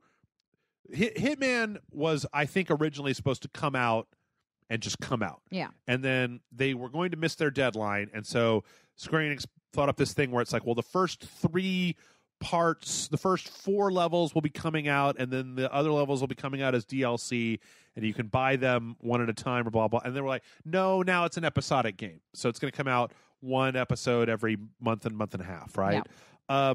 I fucking adore Hitman, but like Square Enix did that to a game that has never released in that way. Yeah. And then they cut IO Interactive loose because the sales weren't what they wanted it to be. And it's like, well, if you had let them have the time to release a full-on fucking Hitman game, then maybe the sales would have been better, right? That's the main problem here, is that the Otaku Judge, I think that conceptually, it's not the work. Like, if the choices are the game's going to get canceled, or we're going to release a somewhat unfinished game and then go back and finish it, I'd rather have option 2. However, you do have to take your lumps on option 2 when it comes out and the first impression is bad. Yeah. Because you know, as the old commercial says, you never get a second chance to make a first impression. Yeah. So if your first impression of your game is like, holy shit, this needs work. If it's No Man's Sky the day it comes out. I was just gonna say, I couldn't think of the name of it. Yeah. Yeah. Like I think it was you that I was talking to that said that like they've done a lot more updates and it's a lot better, but you never hear anybody talking about it because it made a really bad impression when it first came out. Because once you make a bad first impression, nobody's going to give you that second chance. I wonder if Radical Heights is going to be able to do anything that the Cliffy B's Boss Key Production Battle Royale game, because it's so unfinished. Like and it so puts forward a bad foot about like, yeesh. So the thing is that, if you want to do your game like that, you can, but you are going to have to take your lumps. Like, I don't think that the video game buying public should extend an infinity amount of goodwill to developers because they've run into problems. Like, I'm not completely That's heartless bastard, but easy way to get burned as a consumer, though. Like, that is such an easy. That's why I think that's dangerous as a consumer to be like, I'm okay with it because you're going to fix whatever it is. Like, right. You have faith that they're going to fix whatever it is, but there are plenty of developers that'll be like, oh, too bad, and then just move on. Whoops, gone. I mean, hell, we weren't even talking about it. I haven't talked about it, but like that Rock Band Network stuff with the amount of money that people shoved into there to play stuff that they wanted, and then have it come back and just be like, whoops, got to buy it again, you know? Or like or in your example, Otaku Judge, think about something like Asura's Wrath that came out and they literally cut off the last chapter of the game and sold it as DLC down the line. I think that the problem is that the video game industry doesn't have a good track record of respecting not the integrity of respecting the player, the purchaser. Like, to date, a lot of developers have shown that if they can get away with fucking you up and taking your money, they'll do it. So that's the reason that I don't like it, is because there's a good possibility that then becomes a trend of, well, I think we already have a trend where there's like games that come on the disc, but they need a 4 gig update on day one because they're busted, right? So having an MGS5 be finished in DLC, maybe. also you start to get into the question of the DLC for Final Fantasy 15 cost money. Yeah. Like the game was $60, then there was a $20 or $30 season pass. You didn't get it for free. Yeah. Like those side stories that fleshed out Prompto and Gladio and the glasses guy, whatever his name is, those cost goddamn money. Like, you know, you didn't get that backstory for free. And so when you zoom out from your question, you've got a company that's selling you half a story and then asking you to pay for the rest of the storyline. It's like the fucking guy in Mass Effect 3, the Prothean or whatever, the guy with all the eyes. Yeah. Incredibly important to the story. Yeah. So like the story kind of develops towards him, and then they're like, pay to find out. Yeah, he was pre-ordered. He was day one DLC. Yes. And it was back when, I think it was when EA was doing their day one. That was like the version of their online pass for that game was like, if you bought it on day one, you got this. Actually, Mass Effect 3 is a great example that I feel like a lot of people forget about, because Leviathan and Citadel and that guy make Mass Effect 3 like 30% better of a game than vanilla Mass Effect 3 does. Yeah. So, you know, you got to be careful about giving game companies the license to be able to take this stuff out. And again, I have sympathy for like, well, we're just trying to get to the release date, but if what you release on that release date doesn't make any sense until you go back and fix it, then again, you're going to have to bear the brunt of people saying this is broken or it's stupid or it doesn't make sense or whatnot. Yeah. Which is what I'm saying, to be honest. But then again, I also feel like Final Fantasy 15 has structural problems. It also has systems issues, in my opinion, where I don't like the real-time combat all that much. And then, you know, we're going to come back to this later, but like, look, man, I'm not the kind of person that's going to sit here and tell you, I think I like it when games have representation in them, right? And but I don't necessarily think that any game that doesn't have representation is the worst thing in the world. Yeah. I think a lot of games these days let you make your own character, and I appreciate that, because you can make a character. Like I was actually telling somebody at the bar today, which I wasn't drinking or anything. I was just doing something else. I was handing out pamphlets about the Lord. Yeah. Damocles and his one son, Jesus. I like it that I finished God of War, the new God of War, and I've been playing Yakuza 6. And both of those games are about characters that started on the PlayStation 2 that are now older on the current gen platforms. And you know what? I like it because I'm older than I was when I first played it. It's like me and Kratos got old together. Yeah. And even though Kratos is an immortal god and I'm just, don't have hair anymore. I'm just immortal guy. Right. Or Kiryu. Because you're a Highlander, right? I've been known to quicken from time to time. No, I am an alien from another universe. That is correct. Yes. But like Kiryu is older and everybody's just like, grandpa, shut up. And he's like, no, man, I can still kick ass the best. But okay, I like that. And it got me thinking about how like I really like the connection that I feel with those characters for them getting older. This must be what it's like when people are able to play a game and see themselves in it instead of having to abstract themselves into it. Like the Do people have problem with empathy that they can't connect to characters that well? Yes. Because I can't grasp that problem. Because I like play a game and I like sometimes a character is written in a way that I just can't possibly connect to. Yeah. But for the most part, I'm never like, this character isn't me. I'm just not getting it, But like, no, it's just really weird that it's such an issue for people that they can't just. I can't play this game. It's a fucking chick, and I'm a dude. I can't be a dude and play as a chick. I don't know what it's like to be a chick. It's like, what are you talking about, man? Like, it's a fucking game. Back in the very beginning of Rage Select, when we had more direct spillover from the previous website, that argument actually came up quite a bit of people saying, like, when I play a game, I can't get invested unless the main character has at least is like the same gender as me. Is it because I'm a girl and and Hispanic and I just never had to worry about it because it was always going to be a white dude? So like, yes. I think that's I think that a lot of people have that. I think that I don't really care. Like I'll play Lollipop Chainsaw and I'm just like, yeah, I don't care. And I think you also actively, like, if given the choice, will often choose a girl. Mm-hmm.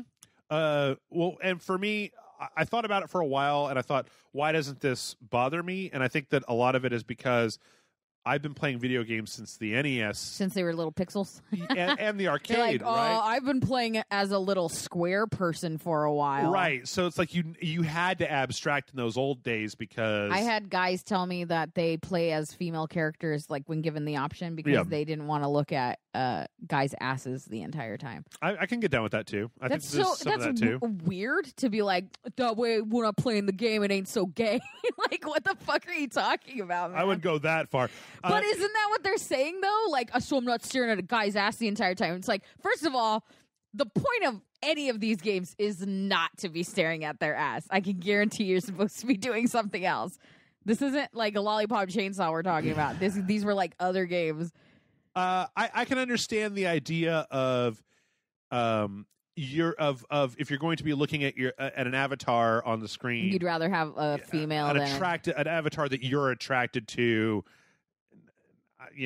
Again, there's also a whole other subsection here that I'll bring up from time to time, which is that, like, I mean, video games don't generally turn me on because I see them as a series of systems. Yeah. And if I want to get turned on, there's like... You're going to get turned on during Galagun when you're a weird, creepy dude that, like, is like hanging off a tree staring at teenage girls. Shoot those underage girls with your orgasm gun, guy from Galagun.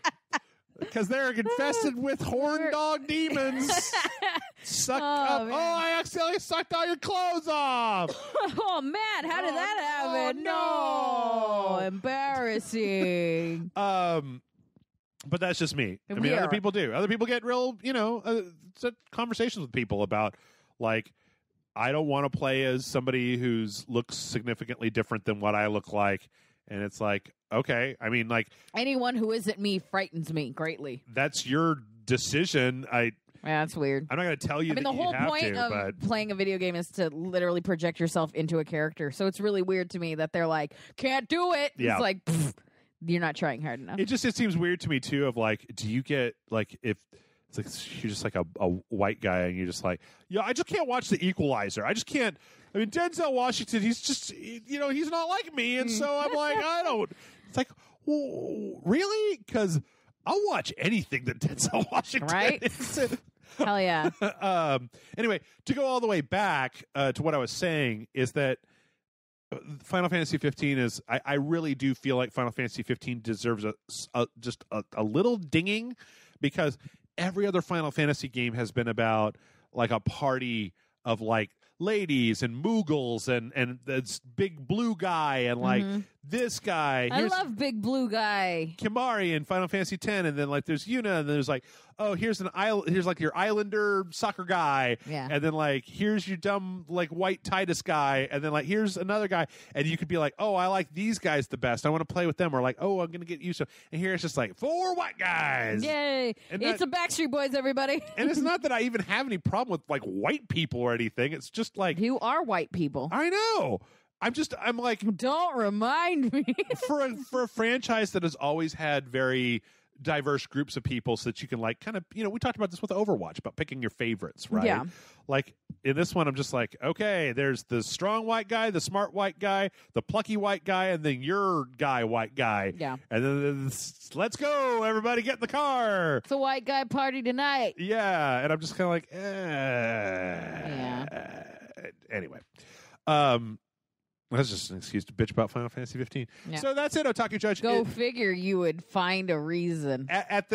Because this is the other thing I wanted to bring up.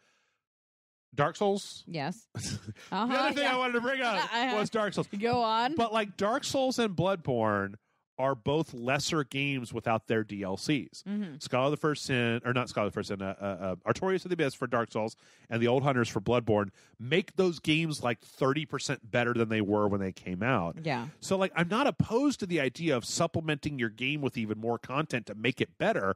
The problem is just that there's so many places that will abuse that, and it's such a license to give developers the ability to just be like, close enough. just put it out. We'll charge them $10 for the rest of it, and just go for it. So, all right. Shorter question. Yeah. Matt says... Matt Frank? No. Oh. Jeff and Amanda, do you think that Nigel West Dickhead or some of the other side characters from OG Red Dead Redemption will make cameos in Red Dead Redemption 2? We know that most of the gang members John knew will be main characters, but we could always use more horse fondling. Keep on raging on from Matt. You know what he's talking about? Vaguely? There's actually a scene where Irish takes you to Mexico, and when he gets there, there's two horses, and he literally is grabbing horse nuts, and he's like, nah, this one's really good. You're like, okay, man. The horse is like, please stop. Quit grabbing that horse's ding-dong, man. It's fine. Like, wow, you could tell all that by holding his testicles, and you're like, no, not at all. I think that we might see, because I think it's got to be it's a prequel. Yeah. Maybe younger McFarlane, the guy that Bonnie's dad who owns the ranch, might see him. I don't think Seth is going to show up. He's the creepy guy that robs the graves. And Nigel West Dickhead. Do you think the Grim Reaper guy is going to be there? Oh, Satan? Yeah. Is it Satan? I thought it was a death. Oh, it might be either. I don't know. Do you think he'll be in it? Do you think they'll have like the spooky stuff that they had in the other game? Maybe. Those were the best parts to me. I like when they add little like subtle, like it's not part of the story, but it kind of is, and it's not really a thing, but it kind of is, and like I loved that. Lando might be a good one. Landon Ricketts, if he's in there, because he did something and then he like went to Mexico to just like drink. I don't know.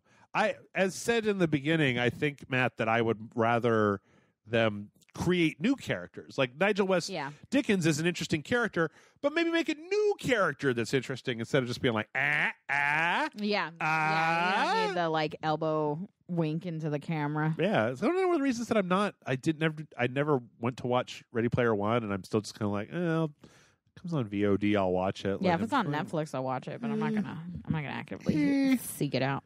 I had a friend that was both.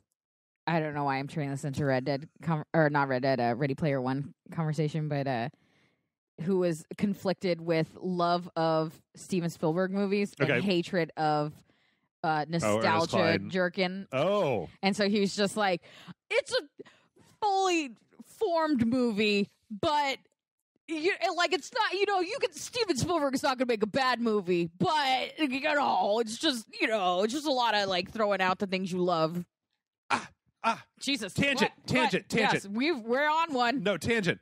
I watched Shape of Water last weekend. Oh, yeah. Okay, I have a question for you. Yes, continue. How many times have you watched Shape of Water? I've only watched it once because I bawled like a child at the very end of it. Okay, fair enough.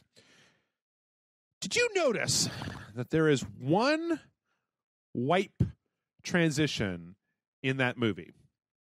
You know what a wipe transition is, right? So it's like the screen kind of rolls from like the right to the left. Yes. And continues. So there's the one scientist when he goes to meet some guys by a car. By the way, Shape of Water is fucking great. Everybody was right, and I wish I hadn't waited so long. It was really good. I like it a lot.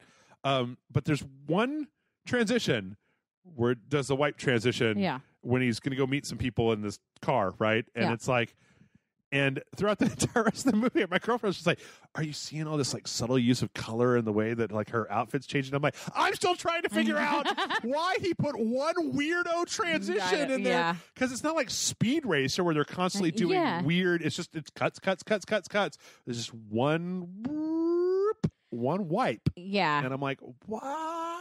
I don't know. Okay. I don't know. The only thing I was focusing on because I heard him talk about it in an interview was that he wanted to keep the camera moving as often as possible to give you the feeling of floating in water the entire time. And then he talked about how he likes to give his character sounds. So he will think of a character a certain way, and I knew about that before this because he talked about it for Pan's Labyrinth and The Devil's Backbone. And so while watching, I was distracted by the fact that Michael Shannon's constantly clacking candy. Yeah. And then you just start noticing it with other characters that they all have like their own little certain noises that follow them. Okay. Yeah. That movie was written for me. Yep. That movie was 100% written for me. Like it's like Guillermo del Toro fucking stepped out of a theater and was like, I'm going to write this just for you. And I cried like a child, not because of the story, which was a beautiful story, but because it hit me in such a deeply personal way that it was, like I said, like somebody was like, I'm going to create this beautiful art and it's just for you, because everything about it was meant for me. I've just been, after watching that, and then a few weeks back when I watched Pacific Rim 2, it just really hammered home that, like, no matter what else you might say, Guillermo del Toro knows how to, like, make a movie, how to, like, plot it, pace it, shoot it, score it, like, and that's, like, you can see that he takes that more seriously than other people who are just, like, slapping a movie together and bada bing, bada boom, there's a movie. You know, Fox Searchlight gave him his own genre film, like, side to their distribution. So okay. He's going to come out, besides having, like, he can do whatever he wants to make his own movies, he's now going to be able to pull movies that he likes from, like, independent filmmakers and distribute them. And then DreamWorks came out not too long ago. I follow a lot of Guillermo del Toro. DreamWorks came out not too long ago and was like, we would like to make Guillermo del Toro our Walt Disney. Wow. Yeah, I haven't foamed at the mouth in such a way. Like, I was just like, yeah, that's perfect. That's great. That's fantastic. Yeah. No, that is great. Anywho, transition from that. RJ writes in. Wipe. Yep. It says, so this is another big one, and we can talk about this one as much or as little as we want to. RJ says, hey, Jeff and Amanda. So I have a question about a touchy subject, and I understand if you don't want to read it on the show, but over the years, I've always trusted and appreciated your opinion, so I figured I'd ask anyway. So I've been playing Halo online a lot recently, and I think it's quite amazing. But of course, the community can be kind of toxic in-game here and there. Someone posted on the subreddit about addressing blatant racism and toxicity in-game, and while there were some positive responses, a lot of people claimed the OP was just, quote, triggered and, quote, PC, and couldn't handle edgy humor. I guess my question is, do you think that things like racism and toxicity in game chats should be addressed? Am I wrong for thinking that racist, edgy humor just isn't funny? Can anything really be done about it? I really love Halo, so I won't stop playing it, but it gets tiresome to constantly see people call each other the N-word, homophobic slurs, or even put those things in their usernames. Sometimes it makes me feel like I'm going crazy, but thank you for reading my long-winded question, and as always, thank you for your amazing work. From RJ. So. I think that's lazy.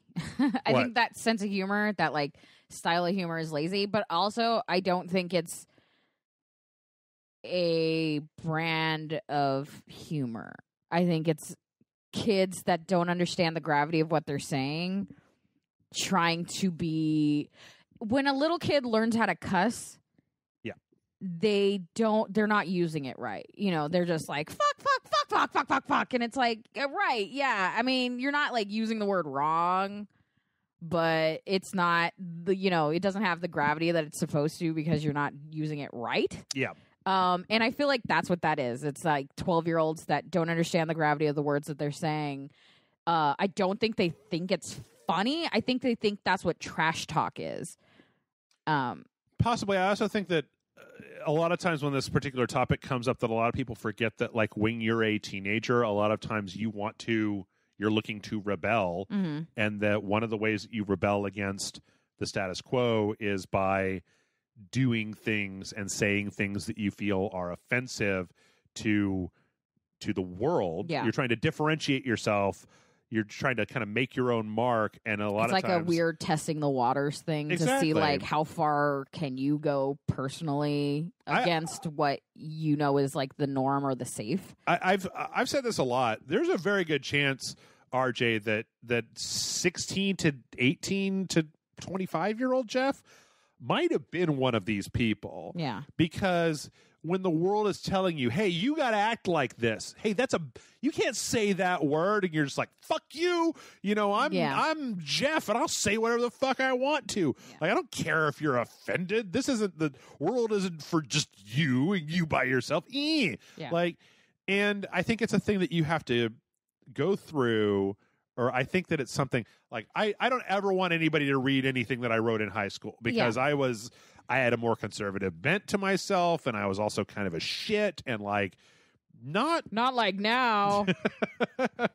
But, that was part of, I was very, very mad when I was that young. Right. I think it's weird that young people aren't allowed to mature into being an adult. Like, we very much punish them quickly. Yeah.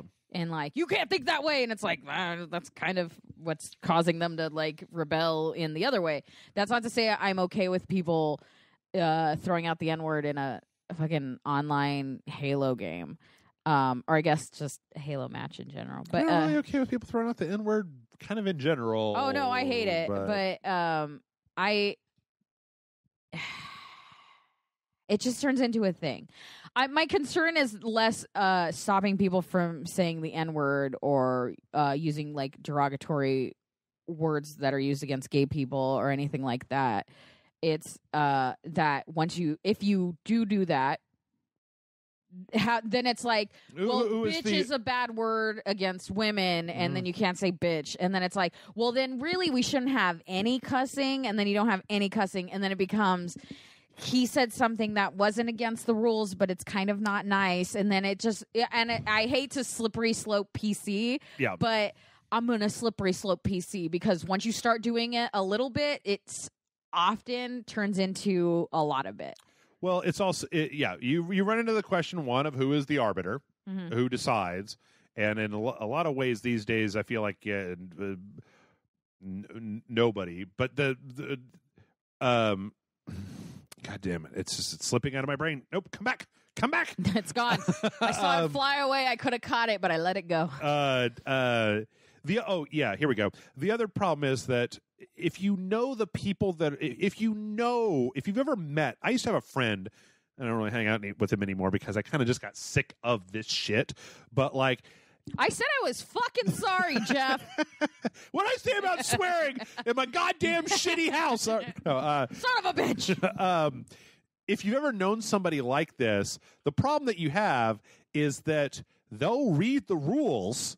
And then they'll go right up to the edge of the rules without breaking them. The I'm not touching you mentality. Exactly. Yeah, which is still harassment. Is that, making rules that for people like that, like, I wish that we would try to do something about it, because I think that not trying leads you to this thing where it's just like, well, that's just the internet, da-da-da-da-da-da. In which case, like, I've gotten really disconnected from the internet over the last couple of years because I'm like, if it's not spoilers, then it's people just yelling their faces off about whatever thing that they're upset about this week, and whether it's the tax bill or a Spider-Man comic cover, it's the same level of level 11 fucking rage on the internet. Yeah. And me, I'm just kind of like, I'm going to learn how to cook. I really like people that are like, you know what really fucking grinds my gears? And it's like, I don't know, everything. Yeah. But on the other hand, I do think that the whole triggered PC thing also is just, it's a cudgel. It's the latest incarnation of something that was thrown at me, not even by hateful people, but by people that were well-meaning, of just like, well, you're just too sensitive, right? And it's like, you just need to learn how to take a joke. You didn't have to wait until Facebook to hear that. Yeah. People were telling me that, years ago, because I would just be like, well, that hurt my feelings. And they'd be like, well, you just need to learn how to take a joke, or you just grow a thicker skin, and blah, blah, blah. It's generally, people want to act the way they act. And if you have a problem with the way that they act, then they will go through whatever mental gyrations they have to make the way that they act fine, and the way that you're acting is, you need to act like I act, regardless of what that means. It's never me that's in the wrong. It's always you. It's right. And so my only response over the years has been, I wish that we could bring back manners. Yeah. Because it's not about whether what you said is politically correct. It's that you're an asshole, and I don't want to hang out with you. So, like, are you allowed to say the N-word without going to jail? Yes. But it's in poor taste, and I don't want to be your friend if you do that. Yeah. Like, go away. Like, you wouldn't go into church and start screaming about the Jews in a synagogue, right? Yeah. Like they would be like, well, sir, you're going to have to get out of here because it's gross. We don't want you here. As opposed to being like, well, Blizzard's talking about setting up like word filter AI that looks for people saying stuff. I just don't like that. I just really don't. And it would be one thing. I really wish there was also that we could be like, I mean, there's a part of me sometimes that really wishes that you would get done with you read a controversial article on whatever to pick your website. And at the bottom, it's like comment section. Would you like 4chan or Snowflake? And like, Snowflake, please. Snowflake, please. And then, but then everybody who wants to do that could go over to the 4chan side and just be like, like as gross as you want to be, you could do it over there. And you know what? None of us are going to go over there to fuck with you. And then you, in return, are going to stay the fuck out of our side. Yeah, but that's not the way it is because the people that want to be like that are going to want to do it to the people that want the Snowflake thing. And then the Snowflake people also want to go over there and let the other people know how much smarter they are and how more sensitive they are than other people so that they can prove something. And both of them are not even making a point. And really what they're doing is proving how one has more power over the other and the other doesn't care about power, so they can just yell at each other. And it's like they're smashing their heads into walls for no reason. It's stupid. So, RJ, I'm going to tell you right now that my solution to this is I play Overwatch on the PS4 with voice comms turned off. Yeah. And like everybody knows what to do, and so you do it. And then like if I was gonna play with, say, somebody from Rage Select, I would start a party, invite them to the party. I know who that person is. I can kick them out. But I don't ever want to be in the general voice comms for any video game. And I wouldn't be surprised. Dude, I turn my voice comms off when I'm playing with friends, specifically because I don't want them to hear me shit talk them when they're not on the fucking objective. And then there's Red Dead 2, whose comment section I went to, where it is miles and miles of pissed off PC gamers. Ugh. Because... Oh, by the way, we also got a release date for Red Dead. October, yeah. Right before Halloween. Which, hey, Jason and I can start playing it. Yeah. But No, you can't, because Halloween is the asylum. Well, that's true. It's going to be I feel like October's always a busy month with Jason and I, that we always end up recording like 8 things. Yeah. Oops. But the comment section, it was just people who have PCs that are just like, come on, Rockstar. And they're like, the exact same thing happened with GTA 5. Yeah. Like it came out on the 360 and the PS3, and then like a year later, it came out on the PS4, the Xbox One, and then it came out on the PC at the same time. And they're just I want my thing now, even though that's not how they always do it. Right. And it was just because I went to McDonald's and asked for spaghetti doesn't mean that I'm in the wrong. They're in the wrong because the customer's always right, Jeff. Yeah. I also, I've been identifying it recently, but like, I don't know if it's just a thing about Jeff or like maybe it's like video games, but like when I turned 30, there was like a switch that got flipped where I stopped being as angry, and I was just like, not in my 20s anymore. Ooh, this feels way better. Yeah. And I turned 40, and I didn't see the switch, but I feel like I'm getting too old for this shit? No, not that. It's that I'm like, the world doesn't do what you want it to. Yeah. Is that I fully embraced the idea that the world doesn't do what you want it to, and that maybe sometimes you can yell loud enough, but for the most part, there's not a lot that you can do about it. Sit here, talk about, I don't like DLC in video games. I don't like the Final Fantasy. Square Enix is never going to do anything about Final Fantasy 15 that's going to make it a game that I really want to play. Yeah. No matter how many podcasts I bitch and complain and moan about on it. And that's fine. Just everybody else go play it. It's kind of like the Fortnite recently, where I was just like, you know what? I don't like this game. Yeah. You play it. It's fine with me. Yeah, like the age of letting go of everything needing to cater to you. Yeah. Like because you're past the age when anything is actually catered to you. Well, there's that as well past that age. But like, I also feel, I've stopped looking at Facebook. I have stopped looking at Facebook entirely. Mm-hmm. And you know what? Last week, I didn't even talk about this. I think this is also a weird thing since I quit smoking, where I'm just doing a lot of things because I'm not drinking and I'm not smoking, and so I'm just like, I got to do something. Yeah. Where a week and a half ago, I finally sat down and listened all the way through the soundtrack to Hamilton, mm-hmm. and I got real into that. So for like 3 days, I was just listening to it on repeat, and like you can't watch it, but on the internet they've created like animatics for every song that you can watch. Yeah. It's kind of like those little anime versions doing stuff. And I was just like, this is great. And I'm going to go look up all these people and see what's going on. And I feel like there's a lot of things that I used to get real like focused on that I'm just kind of like, just mute them. Yeah. Mute them and live your life, RJ. Yeah, that really, I mean, I know it's like I shouldn't have to, but really it's not a huge effort to. Because I always think it's really funny, like people act like it's fucking climbing a mountain to block somebody, and it's like, nah, man, just unfriend him. I have a friend at work that's constantly like, I can't believe I keep getting this message from like an old high school friend that's being a real dick, and I'm like, why are you still friends with somebody from high school on your Facebook page? And they're like, well, like I can't unfriend them, and it's like, yeah, you can. Yeah, 100%. Oh man, you guys should see the people that I've cut out of my life. You know what? You can mute them. You don't even have to unfriend them. I unfollow people all the time.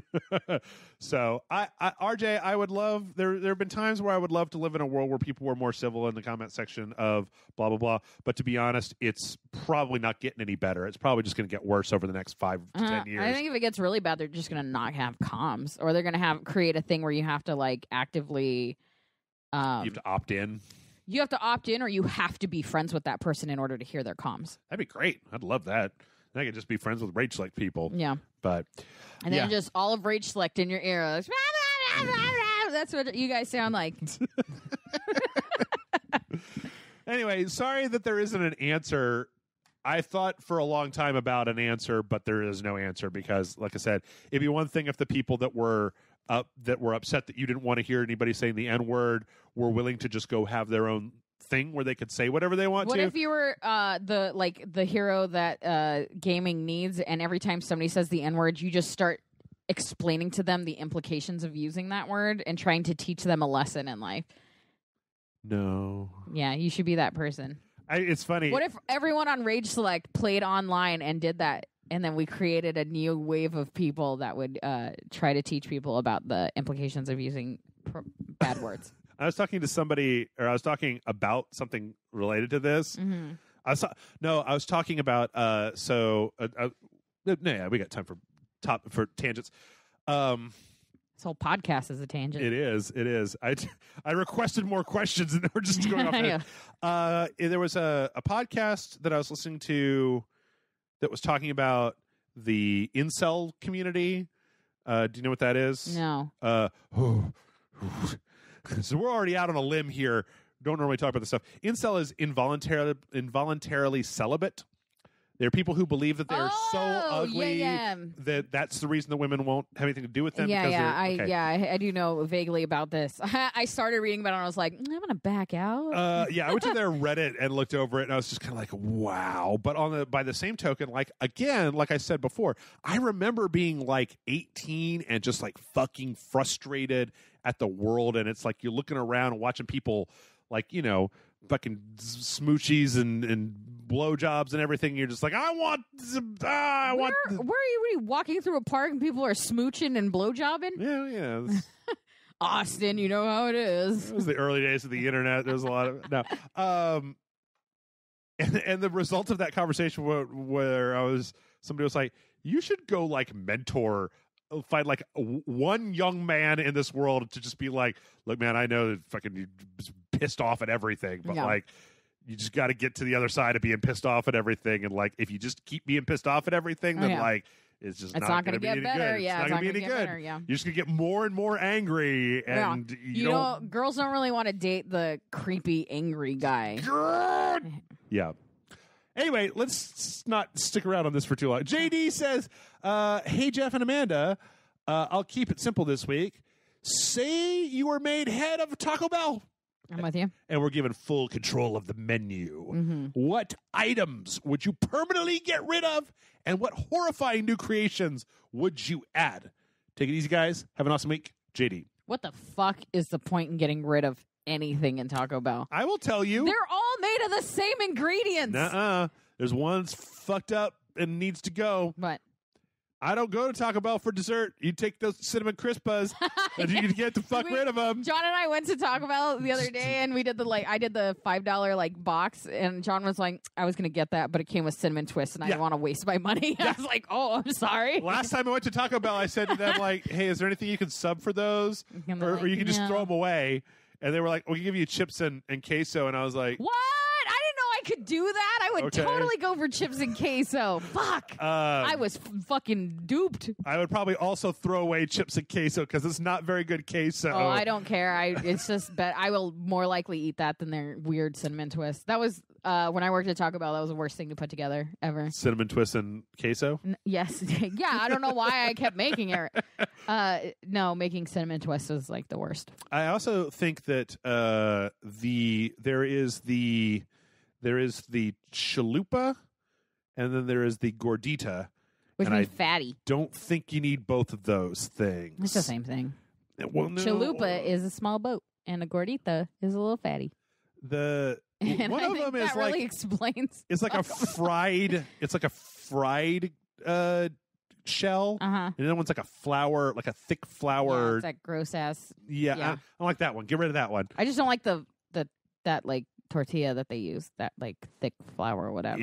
Yeah. I want more anything with their spicy potatoes because I think their spicy potatoes are underappreciated. I also would add a big ass thing of curly fries because everything in life is better with curly fries, and they're bullshit French fries. They're bullshit. It was like 4.5 fries. What the fuck is the point? Yeah. I already talked about this. Not only that, but the little cut in the front of the box, all the fried heat is leaving. Yeah. By the time you get home, you've just got cold potatoes smashed. I'm not going to Taco Bell because it's fucking healthy, although Taco Bell is one of the healthiest fast food places around. Ooh. But I'm not going there to eat healthy, so just give me an inappropriate amount of French fries and then add fucking taco shit on top of it. Okay, I would tell you yes, because we could make some taco nachos if they had good fries as a base. Yeah. And you put the fries down, and then you put the ground beef and cheese and refried 7-layer French fries. Yeah. Hey man, that's a good one. Yeah, 100%. Put that shit in a burrito, wrap all that, do that, wrap it in a fucking burrito. Put it in a fucking tortilla. You Doritos Locos Taco me some French fries, 100%. Ooh, what if they had that fried thing, the shell, but it was Funyuns instead of. Oh my god. Funyun shell. What if they're like cinnamon twists, but instead of cinnamon twists, they're Funyun twists? What if they're just Funyuns? What if it's all Funyuns? What if it's just what I buy at a Walgreens in the middle of the night after getting drunk? Mm-hmm. But then but also sour cream. What if it was a hamburger, but instead of onions, it was Funyuns? That sounds stupid. And then it was all crunchy. Are you high? You're like, I stopped smoking cigarettes. You see this? This is all Jolly Ranchers, and I eat them all the time. I was horrified for a minute. You're going to be like, don't say anything. These are Funyuns.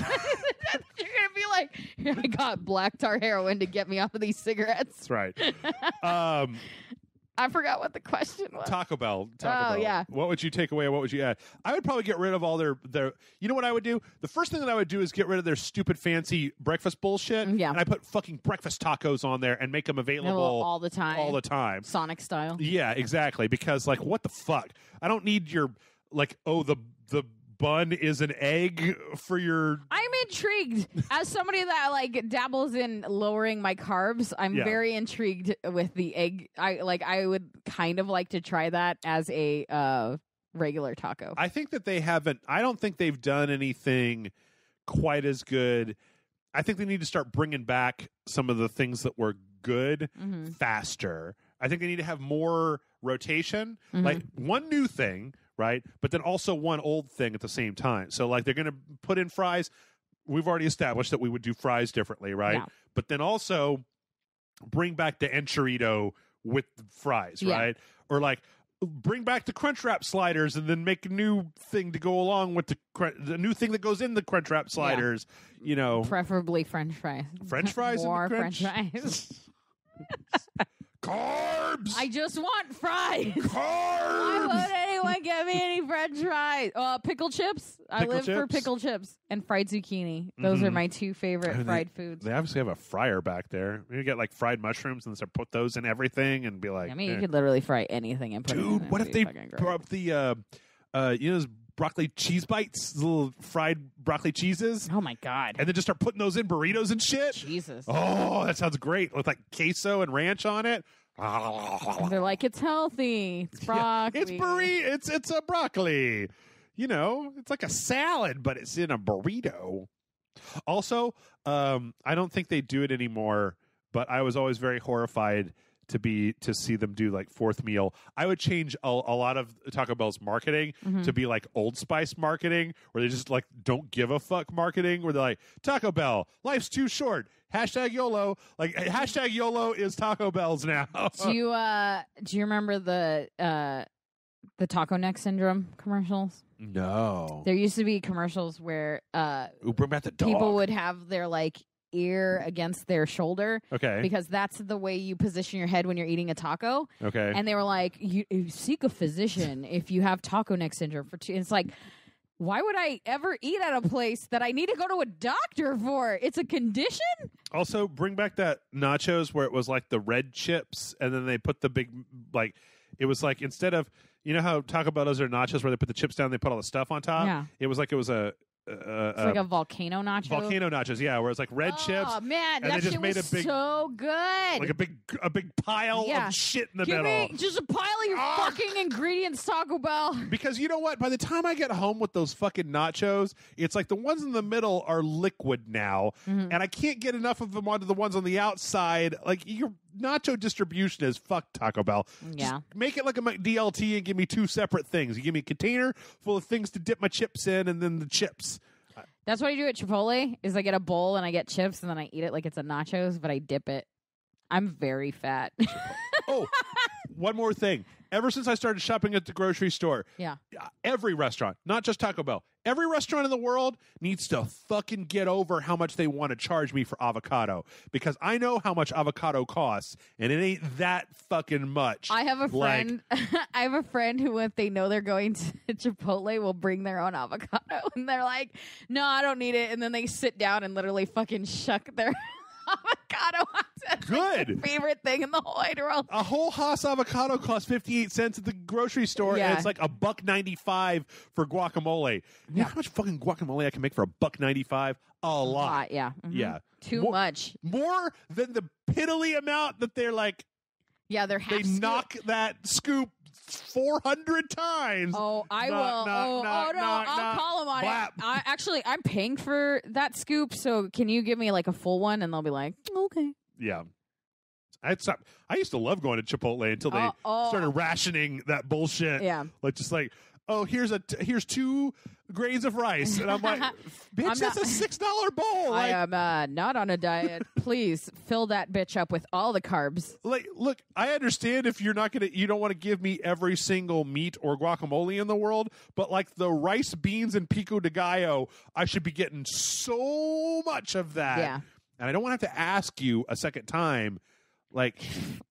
I feel like you're rationalizing why you hit people at Chipotle. Why do you make me hit you, Chipotle? Boo, that's not funny. That's not funny. Ken has a technical question that Amanda might be able to answer. Oh, probably not, though. Ken says, hello, magnificent beard and honored guest Amanda. Yeah. Long-time listener and loyal patron. Question about the Patreon bonus email. Yes. How difficult would it be to collate the old playthroughs into playlists and then mail those links out? I watch YouTube on my Roku a lot, and I like to just click a button and watch one episode after another. Can this be cleaned up, or is it too late to change the ship's course? Thanks and praise, Don Clays. Thanks for all the content, Ken. I think for sequentials that happen in there, it's possible. But then are we asking for literally everything else to be on its own playlist? I don't think so. So, Ken, I think that okay, you can make an unlisted playlist, which Patreon videos are unlisted, and we've never worried about trying to like block people. The only thing that I worry about is that like if you have access to that playlist address, you know what might be a good thing is that if it's an ongoing, then no. But if it's finished, then yes. Because if we made a playlist, say, for Demon's Souls that John and I are playing, and it was an unlisted playlist, and we sent it out to everybody, and then you quit your Patreon, you could still go to that unlisted playlist and see the new episodes being proliferated into it. I'd also, I mean, not to say that I don't trust any patrons, but just from a security standpoint for us, it's easier. It's a pain in the ass to have to find every like link to a video. So if you're somebody that's just trying to get it on the sly for like free, if it's just one link and now you have 30 videos attached to it. Yeah. Do you know what I mean? So I'm not too worried about that because basically I've made my decision that if everybody wants to get the Patreon content for free, that's fine. We'll just not be doing this as a business anymore, right? Like because if nobody's paying the bills, if you like it enough to steal it from us, then know that you are actively preventing us from doing it. I don't keep people who donate $1 a month with a $1 cap from getting the videos. Yeah. So like I understand not having a lot of money. If you don't have $1, then like maybe find a different way to blah blah blah. Yeah, because that's also pretty shitty. The only other problem though, Ken, is can you literally type a web address into your Roku box? Because you'd have to be able to do that. Because it's not going to be a thing where you can go to playlists on the Rage Select channel and click it, because otherwise that would be the thing. Yeah. So you'd have to literally be able to type in an address to start with. But it's something I can look into. I mean, we could try on one playlist on one of the sequentials, see how it works. Even if you guys get back to us about it, we can go on from there. I just would hate to do all of the playlists and then just to find out that it doesn't work or it wouldn't be. It should be pretty easy though, because I have that spreadsheet that's got just link. Yeah. So if we found one of the shorter ones and started with that. Yeah. Good call, Ken. We'll see what we can do. Thanks, Ken. Thanks for giving me more work, Ken. Bill writes in and says, hey, hope y'all are doing well, trying to come up with a question. So pardon me if this is rehash/stupid. So recently I've been forcing myself to get back into my hobbies. Been working so much that I gave up on things that I love. It has been emotionally good for me, but stressful too. If you could get back into any old hobbies, what would it be? Reading, models, etc.? Your loyal fan and that drunken idiot, Bill. Hobbies. After hobbies, things people do. I've spent a lot of years working multiple jobs, so I've given up a lot of stuff. I've given up more things than many people have started. Right. I was just thinking about this because of Avengers and because John reread Infinity Gauntlet, and I haven't really felt like reading comics in a while. When I worked for Rogues Gallery, I read all the new comics every week. So I would read at least somewhere between 5 and 10 new comics a week. Okay. Single issue. And then on top of that, while I was working, I would try to go through as many classic trades that I could to catch up on things, or to know, like, if I had still been working there, I would have read Infinity Gauntlet to be able to talk to people about it if they were like, oh, how is it compared to the movie? Or would I like to read it if I like the movie or whatever? Yeah. And after I left Rogues Gallery, I can't afford to read those books. I was reading them for free while working. Don't tell Randy. Reading comics at a comic book store. Well, you're supposed to be working, but I was really bad at the work part. But so I couldn't afford it, and then I just stopped. And I haven't read a Marvel or DC comic in years, like a couple of years. And I used to love it. So I kind of want to get back into reading comic books again. Okay. Because everything else, like I got back into wrestling recently, and I got back into puppet building, and I've been reading regular novels. I started journaling again. I started working out again. Well, there you go. It sounds like you're already doing a bunch of this stuff. Yeah, I try. It's what I like to call the cure for depression. I just started doing a bunch of shit. So okay. I wish I had Drew still. I wish I had the time to sit down and practice and draw stuff. Yeah. It's just been a long time since I've done anything like that. So that's pretty much it. I mean, like outside of that, I'm kind of in your shoes where it's like, cooking for the first time in my life and trying out stuff like that. And I mean, right now, most of my efforts have been don't smoke. Like, maybe that's what you should do every time you want to smoke a cigarette. Go outside and draw something. Maybe draw a June bug. They're all out there. Yeah. Bastards. Mostly at this point, it's just I've kind of given myself a blank check to do anything as long as it's not smoking. Mm-hmm. That if it's not smoking, fine. That's fine. Hence the black tar heroin. Exactly. Yeah. AKA Jolly Ranchers. Yeah, that's what he said. It's just weird that you cook it on a spoon and inject it with a syringe. Is that not how? That's how I eat my Jolly Ranchers. Is that not how you eat the Jolly Rancher?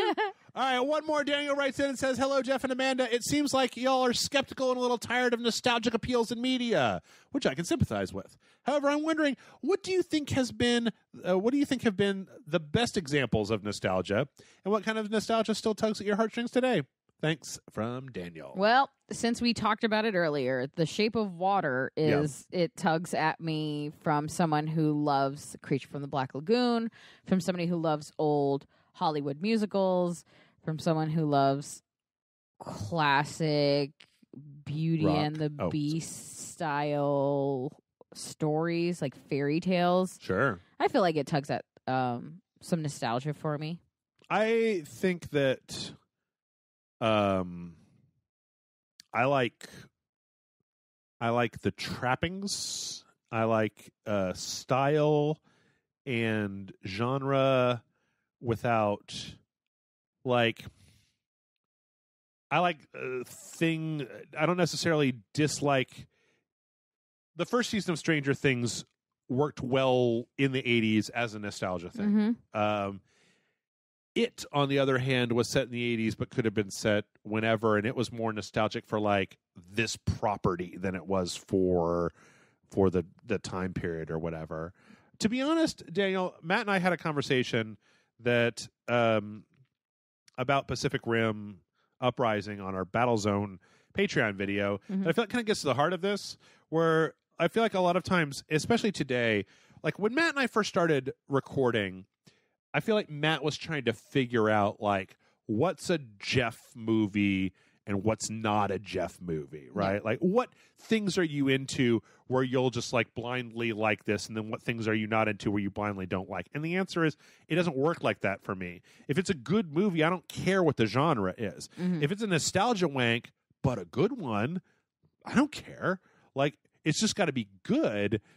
And it also has to connect with people individually, though, because I really like Fanboys, but nobody else seems to.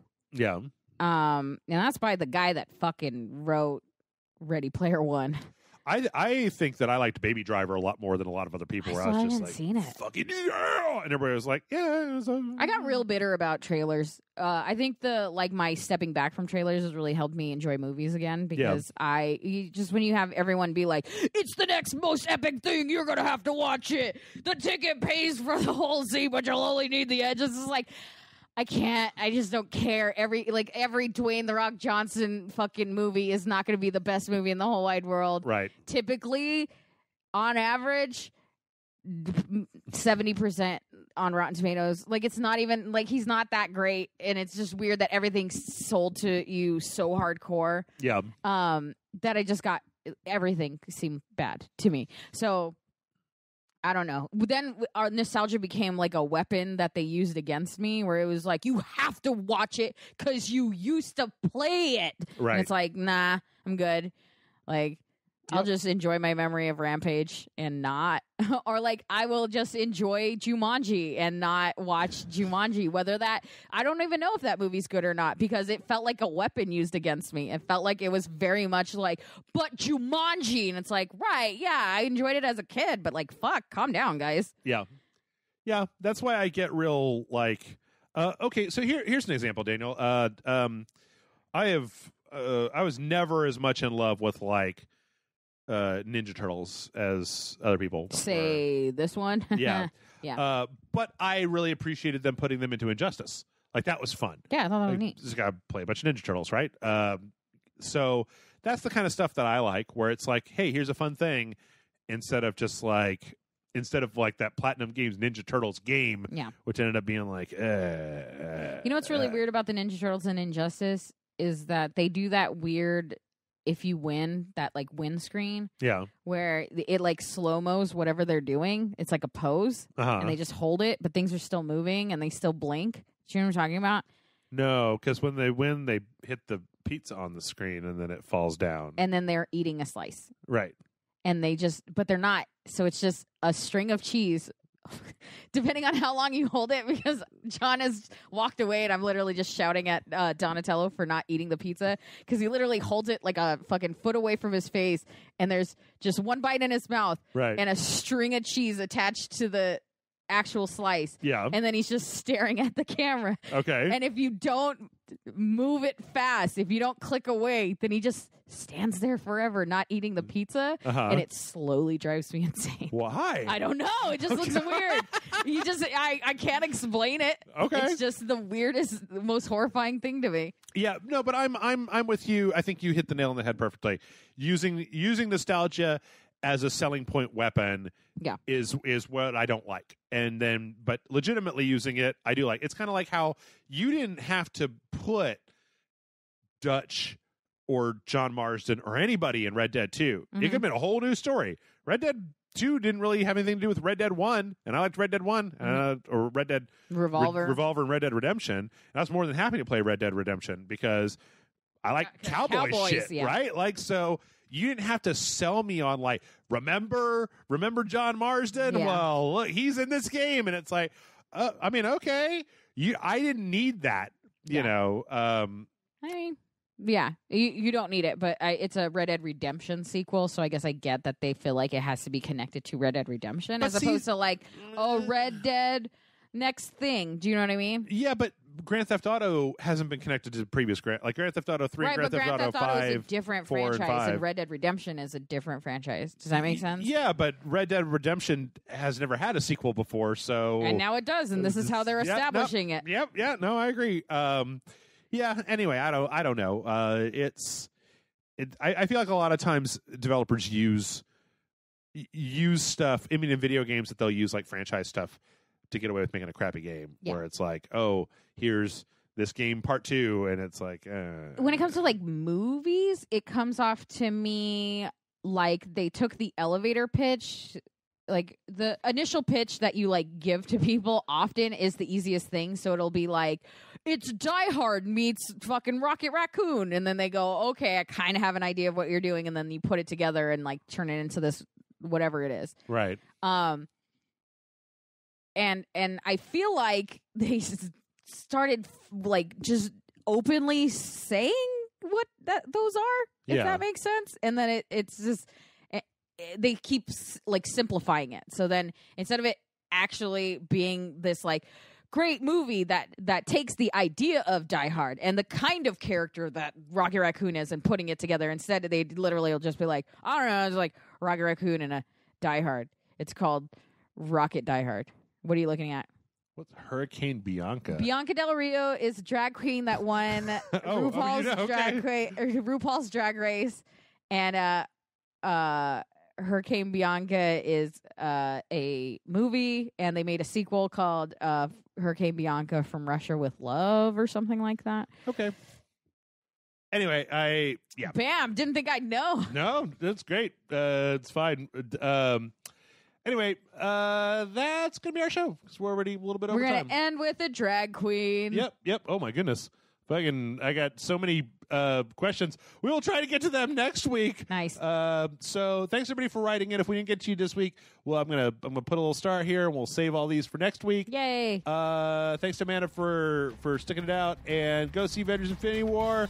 I think you and I and Shape of Water have a meeting with the Taco Bell folks in 15 minutes. I'm ready to go. Onions on everything.